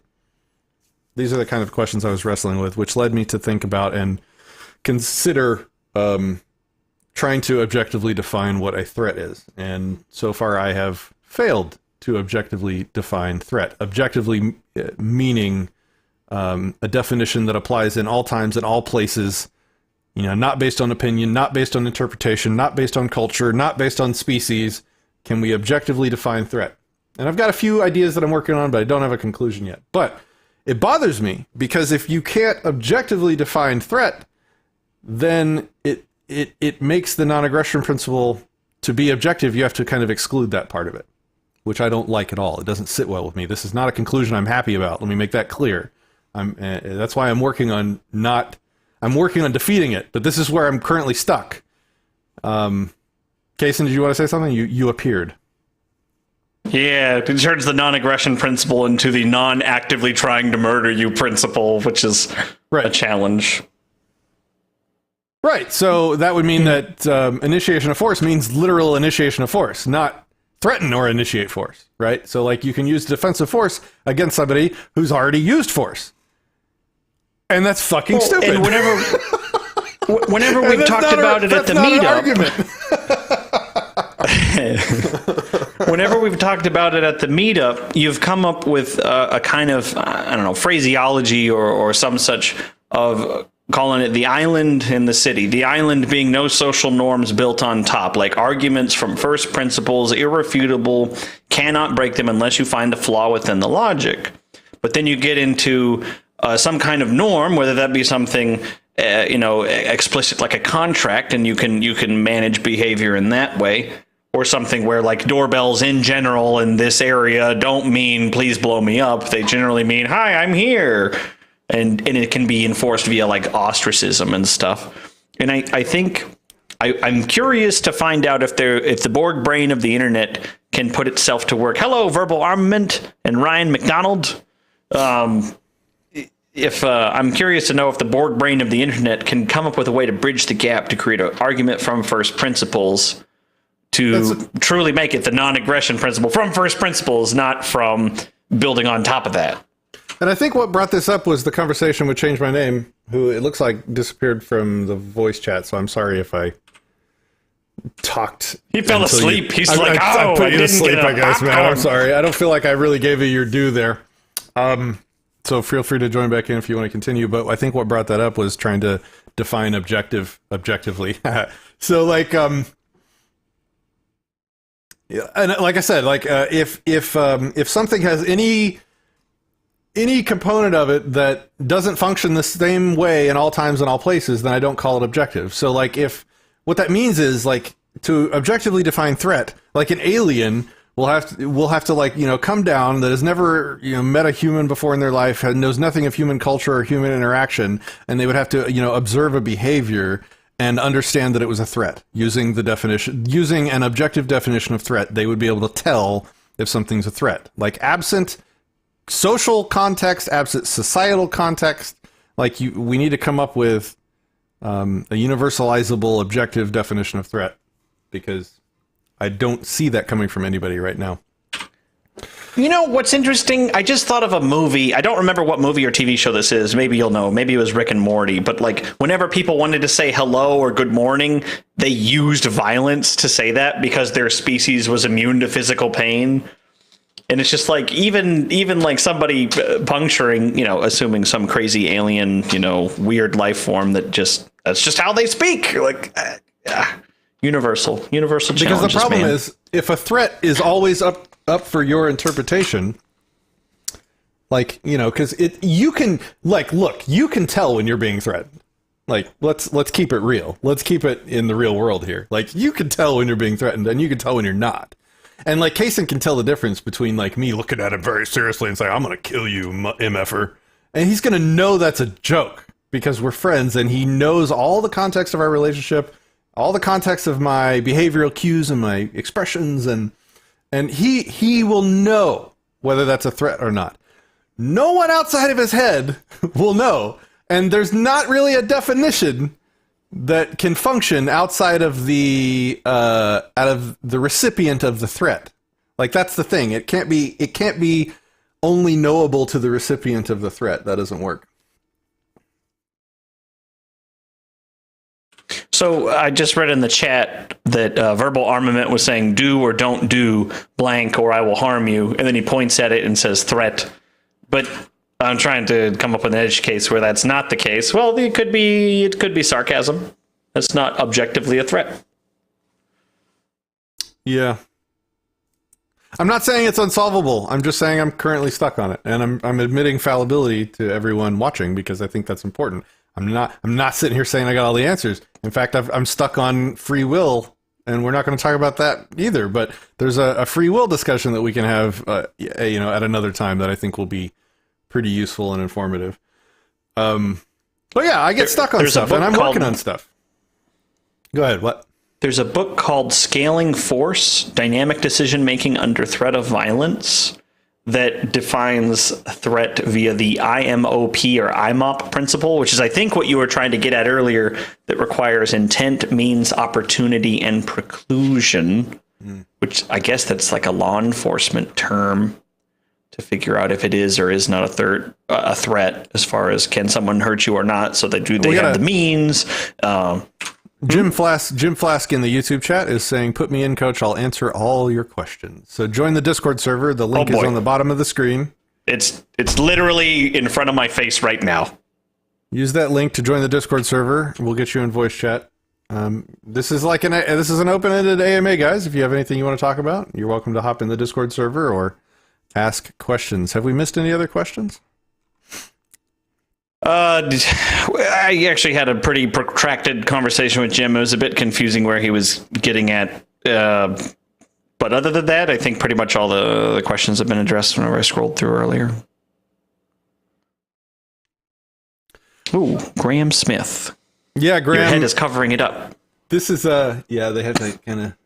I'll have to resize that later.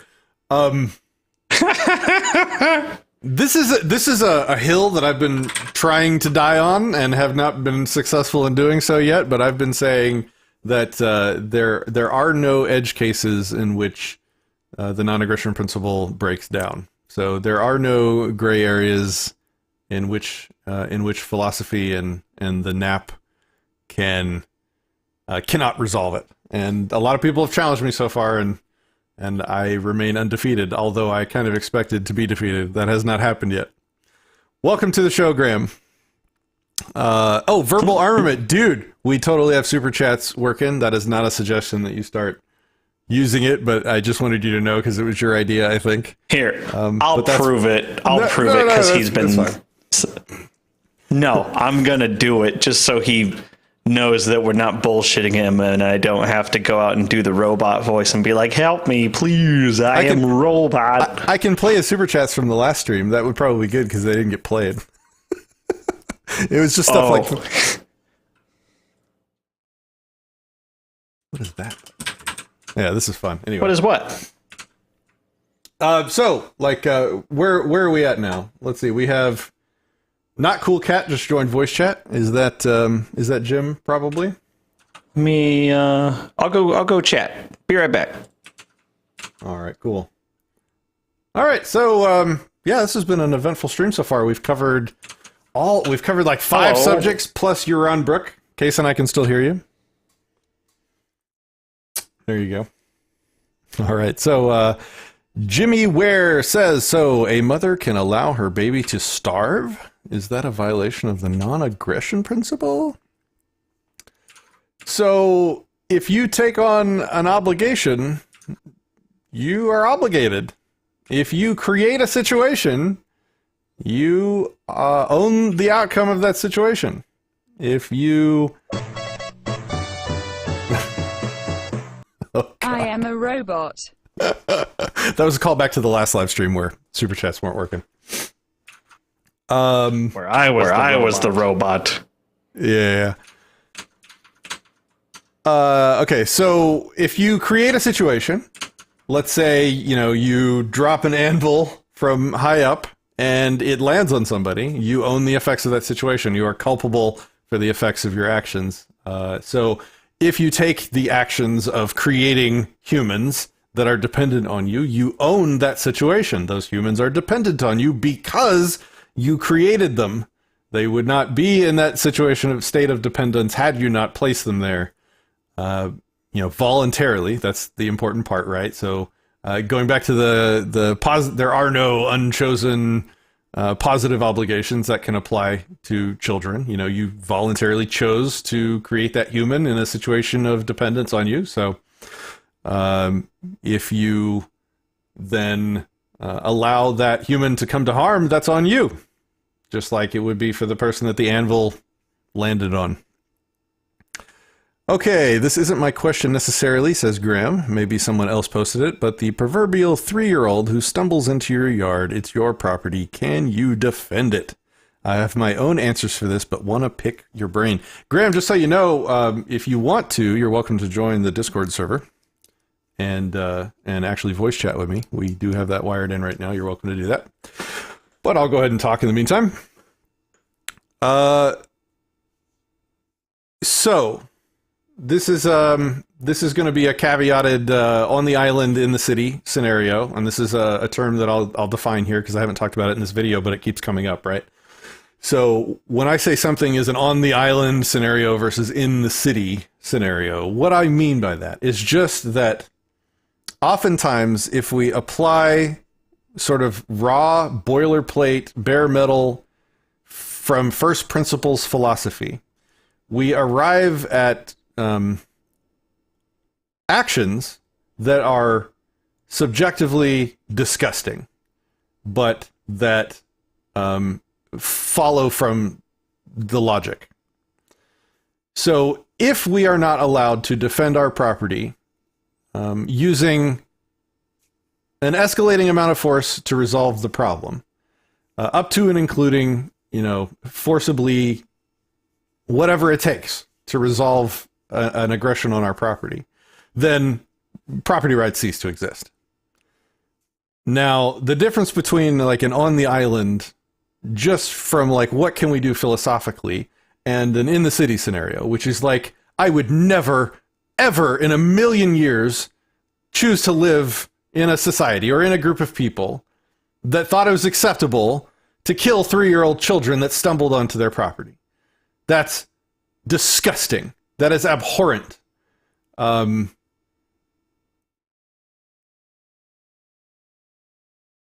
at the end of the day, like from a bare metal philosophy, it's their property. They have the right to defend their property, and it's up to the parents of that kid to protect other people's property from that kid's negligence. But in a society, I would never live in a society that allowed that to any degree whatsoever. That's terrible and disgusting. So that's the difference between like on the island bare metal philosophy and what I would call like in the city, in polite, civilized society. How is that? Did you like that answer, Graham? Hopefully. Luis Fernando Borges Mises, welcome to the stream. Hey, dudes, when are you going to have me? Dude, right now, if you want, you can join the Discord and have a voice chat. We can send you by my face. We can send you a video link if you want to pop on. Kason, I can send you that link if you want to coordinate. Like, if you want to come on right now, if you got your stuff set up. If you got your stuff set up, we can do that now. Also, we do have Mr. Jim in the chat, in the voice chat with us right now. And he was saying, or questioning, what's the big deal with this whole non-aggression principle stuff? It has nothing to do with the problems that we face right now. And Jim, correct me if I'm wrong, but I thought that would be a good spot to kick you guys off in a conversation. So welcome, Jim. Hey, Jim. Welcome to the stream show stream. Hello. Thanks for having me. Yeah, man. Welcome to when I like put myself out there in every way possible. No, I've been following you for a while. I like your stuff, but recently, I follow a lot of different people in the so-called freedom movement. Yeah. I've talked to a lot of heavy hitters, and I've asked a lot of questions. And I don't think we should be getting bogged down in the non-aggressive thing, because we know we're non-aggressive, right? And we just have to figure out, why are they being aggressive? Why are we having to pay tickets and go to court and have all this problem? Somebody drives by and leaves a note on your house saying that you have to mow your lawn or you pay a fine and all this kind of stuff. What is the underlying thing that is bringing this action upon ourselves? Okay. And what we found out, quite a number of us, is that it's us. We're doing this to ourselves by making claims to things that are not ours.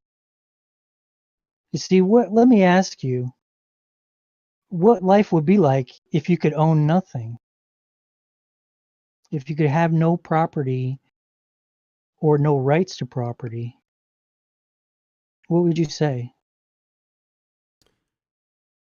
Well, property ownership is the right to exclude others from the use of something. So if no right to exclude anyone from the use of anything exists, then life would become the world would become a very dangerous place. Let me run a scenario by you.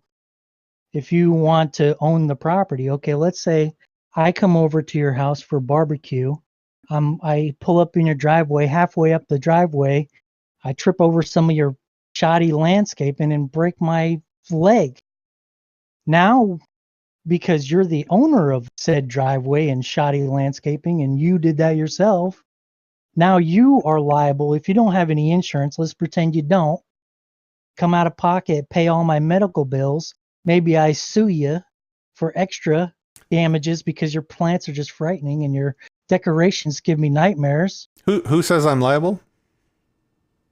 Because you own it, you accept the liability. You have. How does that make me liable for you coming on my property and injuring yourself?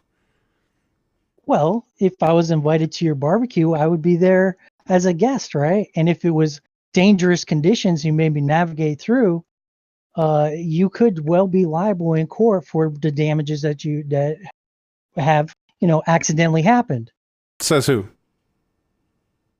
Says the courts. They've already ruled that like you can't set booby traps to stop burglars. You know, if a guy falls Are through we the in roof, are we in a free society, or are you talking about current times? I'm talking about today. Oh, okay. You Well, see? I don't consent to the current court system, so I'm not sure. I don't think that applies to. Okay, well that's wonderful, but it doesn't exclude the fact that you claim to own the thing and you're liable for the damage that it caused. Isn't that true? I caused the damages? Your property did. My property has the ability to act in the world and cause damages? Look, it's the same thing. Like, okay, now let's do the same scenario where you're only using the property and you make no claims to ownership. Imagine, like, say there's a trust or an LLC or something. Mm-hmm. If you do it all right, like asset protection, if I try to sue you personally and the entity, your LLC, owns the home and you own nothing, I can never take anything from you, can I? It's beyond my reach. I'd have to create some kind of a joinder between you and I'd have to pierce the corporate veil, so to speak. You're talking about in the current legal system. Yeah. Correct. That is true. Asset protection. It's called asset protection. Rich people do it all the time. They say, if you're own smart, nothing. if you're smart in business, you would do that. Yeah. Okay, well, let's say we are smart in business. Okay, let's say the thing that you, whatever your name is, I don't know your real name. I know you ran for governor, and I thought that was pretty admirable. Patrick. But let's say, Patrick, Yeah. let's say the name that you're using is actually my LLC that I created the day you were born, and I gave it your name, but I own it. Now, you go around saying, I am Patrick. And then you complain that I'm treating you as my property and giving you the liabilities. It's like, say if Walmart ran up a bunch of debt and the president of Walmart ran into the room where all the creditors and says, I am Walmart. He just made himself personally liable for all the debts of Walmart, didn't he not? It seems like you're talking about the current legal system. Correct. Which has a long list of problems and is not something I consent to. No, it only has one problem. Okay. We are making claims. We are what? We're making claims. What do you mean? The prosecutor's not making any claims. He's putting up hearsay to get you in there and to say the tooth fairy is real, and then you accept all the liability. You see? There's no difference between the state and the tooth fairy. The only difference is what you believe in your mind, right? Do you believe a state exists? State's a concept. It does not exist. It doesn't have any agency or ability to act in the world. Okay, well, it's like, okay, Mickey Mouse was following me around Disney World, kicking me in the shins. And I said, hey, guy, stop kicking me in the shins. He says, I'm not kicking you in the shins. Mickey Mouse is kicking you in the shins. You see, this is what's happening to us. No, it's not Mickey Mouse kicking you in the shins. It's the guy inside the Mickey Mouse suit kicking you in the shins. Exactly. Just like it's the guy inside the government kicking you in the shins. Exactly. Not the government so when itself. It says, when a state of Texas v. Patrick, and you say, I'm here to meet the claimant, I believe there's a controversy with the name that I use, who's making the claim? The prosecutor will stand up and say, well, I'm making the claim on behalf of the state. Well, is that hearsay or is that firsthand knowledge? I've never met you before. Yeah, when was the last time you talked to the state? These are all the magic spells that the states and lawyers and judges and politicians use to try and control people. I mean, they cast their magic spells. We defensively attempt to cast magic spells using their magical system, and I don't consent to any of it. None of it morally or rightfully applies to me. No. See, when you claim to be the sound that they call, now you have to prove it. If you only use that, what? What are you talking about, sir? I don't understand where we're going. Look, back up and fill me in. What's happening here? How can you be the name? What are you talking about? Like a name is a couple sounds that people call me when they want my attention. Right. Mm-hmm. Now, how many Patricks do you think there are? Do you think you own Patrick? Why does that matter? You can't own a name. Because name is intellectual property is not a valid form of property. This is the very root of our problem. We don't own these names. You see, I was very They're young not when I was property. born. It's not that we don't own them. It's that they're not valid forms of property. They're What if they unownable. are? If it's an LLC, it absolutely is. An LLC stands for Limited Liability Corporation, which is part of the magic spells cast by government that I don't consent to and they don't apply to me. Okay, are you familiar with the Lieber Code? You familiar with Article 38? Sounds like a magic spell. I don't have that one memorized. I could see. You have a lot of debts and all this shit piling up on you. I already know by the way you're acting, you're assuming liability for all the crap that they're putting on you. You're taking hearsay and you're testifying to it. It's being used against you. Look, I know guys who are driving around in cars that they don't even pay for because they're waiting for one day the claimant's going to show up and they'll make the payment. Until then, all this fantasy stuff about fictions and all this crap, they don't exist. And you're almost there. You're almost there, but you don't want to let go of the liability. You're almost there. You believe in all the magical stuff, right? You're telling me it doesn't exist, right? None of the magical stuff exists. But then when it comes down to you taking the responsibility, you're jumping up and saying, "Oh, that's mine. I'm here for that. I'll pay." Right? What am I jumping up and taking ownership of? When I yell Patrick, you show up to act as surety for Patrick. I show up to act as surety? When you yell Yes. Patrick, I say, "Welcome to the show. What do you want to talk about?" Because that's my if name. No. Let's say when the judge calls Patrick, you go to step in as surety every single time. When a judge calls Patrick, I show up because they point guns at me if I don't. I'm under threat. Because you made the claim. I am under threat. Because you claim to be Patrick. They pointed guns at me. Could it They be could because call me you claim Shirley to if they be wanted. Patrick? If they No. pointed guns at me, I'd show Listen. up. Listen, Article 38. Article 38 is the Lieber Code, and we're absolutely under martial law. We have been since 1828. I'm not part of that we. I don't consent to any of it. Who's the we? But it doesn't matter because there's guys with guns, like you said. The guys with guns point their guns, and then you are under duress and all this kind of stuff. Read Article 38. Property may be taken to support United States and the Army and all that stuff. And if the owner has not fled, he'll be given an indemnity receipt. He'll be given a receipt. Whatever You can Article own- 38 is, and I just Googled it, it's the Statute of International Court of Justice. I didn't consent to that. That means it doesn't have any No. effect on me rightfully, morally. No, listen. If other people are following the words that are contained in that magic spell to point guns at me, then they are just initiating force like any other common thug and criminal. Doesn't apply to me. I don't consent to it. The disconsent that I have for Article 38, whatever the fuck it says, means that it doesn't rightfully apply to me. It does. It The absolutely magic does. forces contained in that spell book should rightfully not be able to affect my life in any way. No, you live in a war zone, dude. Listen, Article 1, the presence of hostile army proclaims as martial law. Everybody's waiting for them to declare martial law. They don't have to. It's been that way since the Republic was destroyed, okay? The presence of hostile army proclaims as martial law. Look at Article 7. Martial law extends to property and to persons, whether they are subjects of the enemy or aliens to the government. Article 38, right here. Where is it? Scroll down. Private property, unless forfeited by crimes or other offenses of the owner, can be seized by way of military necessity for the support or the benefit of the Army or the United States. If the owner is not fled, the commanding officer will cause receipts to be given, which will serve as spoliated owner to obtain indemnity. You have this receipt. You take it to the DMV to get your driver's license. You think Patrick has a driver's license?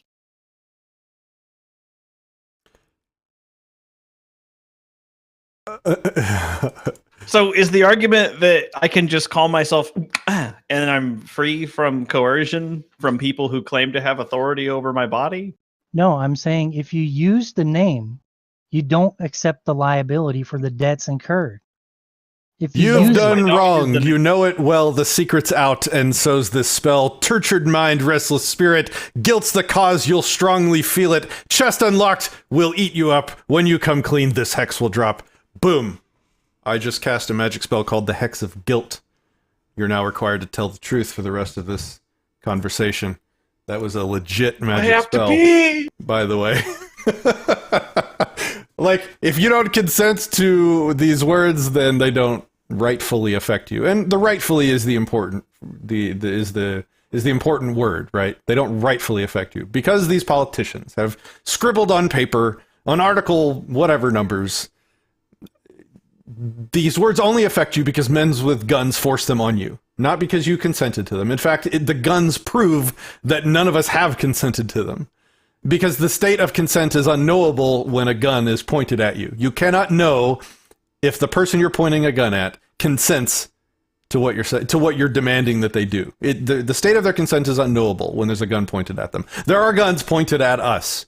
So the contents of the magic spells really don't matter. They're ineffectual. They're irrelevant. Look, all I'm saying is what you think is yours has already been taken long ago before you're even born. There's no ability to own any property. What? And why not? Hearsay. Because martial law, dude. It's martial law. Look, the country was destroyed when the Democrats walked out. There's no republic. In order to get it back, Lincoln had to use military force to seize the federal lands. You see? The federal lands were never validly owned. So that property was never validly owned by the federal government because they took it using coercion in violation of consent. Government rightfully owns nothing. They use Reconstruction to try to restore the republic. What magic spell is Reconstruction? They shot Lincoln before he could finish it. So, look, if there were force or coercion or threat of violence involved in the acquisition of whatever property you're talking about, the property title does not transfer when force or coercion is used. I'm kind of losing you here. Can we back up and maybe like restate the question that you had for me? What did you want to talk about? What was the topic? All I'm saying, I'm asking you, what if the name you are told to, that's you, identify means identical. Are you, if the name you are told to use is hearsay, is actually the property of somebody else? Words aren't property. Intellectual property is not a valid form of property. Then why do you keep taking surety for Patrick? What does that mean? What does taking surety for Patrick mean? You are standing in surety for Patrick. You're paying all his debts. You're paying all his bills. You're raising his kids. You married his wife. You need to give up ownership, bro. What? This is what I'm saying. Did you just tell him to walk away from his kids and his wife? No, I'm saying surrender, bro. I'm saying give it up, and all your problems are going to go away. Oh my god, dude! Look, because I don't understand what you're asking me to do. Surrender what? The ownership, bro. Stop pretending like you own something, and nobody will bother you ever again. There will be no violence. There'll be no guns. You'll be protected. By who? It all goes away. By everyone that you hate, bro. I'm sorry, I don't understand. I'm trying. You hate I do not cops. understand. You hate politicians. You hate the state. You have all this grudge. You're a bitter man, bro. You've been beat up. We all have. You've been beat down. I don't like people that violate my consent.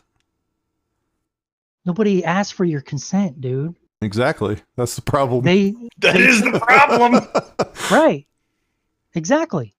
But see, they led you into this path to say, here, you can use this, and then you misidentified yourself as being the thing. If I said, I own a red wagon, and you come up and you say, I am Red Wagon, and I say, okay, let's paint you yellow, and you say, why are you painting me? I don't consent. What are you talking about? You just identified yourself as my property. Now you you have no complaints that I'm treating you as such. I have not identified as anyone's property. I am not a slave. But you have. I own myself. It's right up there in the little spinny block in the top left of the video. You own yourself. I own myself. I lead myself. No one else leads me, rightfully. Now people point guns at me and threaten me to get me to do things. No, listen. All you have to do is find the claimant. Okay? The first... You're my claimant. No, I'm not your claimant. I don't make any claims. Or at least I try not to. Okay, listen. You just made a claim that you don't make claims. Performative contradiction, Your Honor. He's using magic spell words. He's using words in ways that aren't normal, and I don't understand the language. Look at what, but because I don't need to understand the language because I don't consent to however you're using it, and my consent stands inviolate. It stands in opposition to any magic spell system that anyone tries to oppose on me without my consent. Yeah, against you my try will. that. You're gonna end up in jail. You start saying That's shit the like that in point. court. They're violating my consent. They're pointing guns No, at me it's to get not. me to behave how they want. No, it's That's not, the beginning because and you're end of it. talking No, listen. Look at the etymology of claimant. One who demands anything as a right.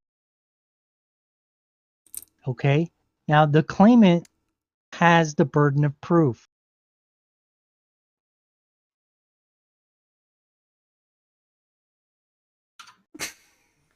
I love the chat right Ready, now. Patrick? My mother has, like, maybe for the first time in the history of this entire channel, made an appearance in the live stream chat. Hi, Mom! It's great to have you. I hope you're entertained. Everyone say hi to my mother, Cynthia Smith. Yeah, so Hi, Mom. I don't know where we're going. So let's either get it back on track or let's move on. Let's go. Do you want to have? Okay, I'll give you the final word if you want to kind of make a final conclusion, and then maybe if we want to talk about this offline in the future, we can maybe set up a show to actually discuss it separately. I'll invite you to the call on Thursday. You can talk to Batman about it, and he'll. You muted your mic there, bud. My mic? No, I can hear him. Oh, What's sorry, that? I muted him. I can hear him. Yeah, go ahead. Say that again. I'll invite all y'all to Batman's show on the Thursday, and you can come and talk to Batman. And you know he ain't gonna challenge any of your beliefs or anything. Is he the claimant I need or the claimant I deserve? It was a joke, man. It was a joke. You're gonna invite me to like a Discord chat or something? It was a joke. I'm joking. Keeping it light. No, it's all right. It's Okay. cool. No, let's go back to your consent thing. Let's see. Did your mom consent when she signed the birth certificate? You know, people are being held prisoner until they do sign. If you refuse to sign the birth certificate, they tell you you can't leave. Well, that would be wrong. If that were true, that's wrong. Imprisoning people is wrong. This is some of the stories that we're talking about. And if you don't sign, you can't leave with your child and that kind of stuff. And then people were threatening to sue the hospital for false imprisonment and all that kind of stuff. Okay, so I want to give you the final word, and then we can pick this back up later offline. We've spent a lot of time on this topic, so if you want to kind of close it out with something, go ahead, and then let's maybe move on. All right, I'll just say this: give unto Caesar. Okay, well, Caesar doesn't own anything, so I don't have to give him shit. Thanks for hanging out, and we will catch up offline. What do we have anybody else up next? Who's up next? My mother is participating in live chat, guys. So if you've done nothing else, sir, you have brought my mother out to participate in the comments. So I'm excited about that. Who else do we have? Any more questions? I wasn't watching chat during all that. I was kind of trying to focus. So I can give you the gist of the chat. Okay. For the past little bit. What? That's basically what's been going on in the chat. What is this guy talking about? Look at the screen, Patrick. This is the general vibe. Yeah. So I've really honestly, I've tried to honestly and politely engage with several people that speak like him in the past, and I'm going to try again, and I'm going to keep trying until I got to at least understand what the hell they're saying. But they seem to be convinced that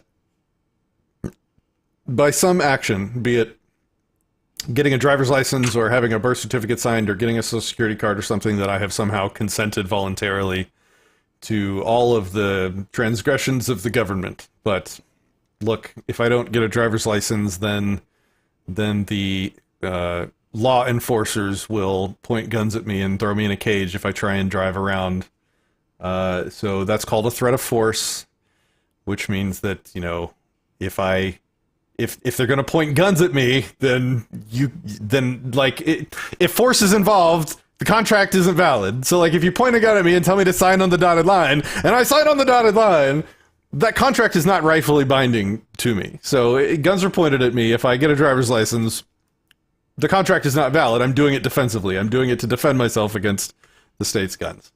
So that's kind of the beginning and end of most of the arguments and discussions that I have with people that talk in the language that guy talked in.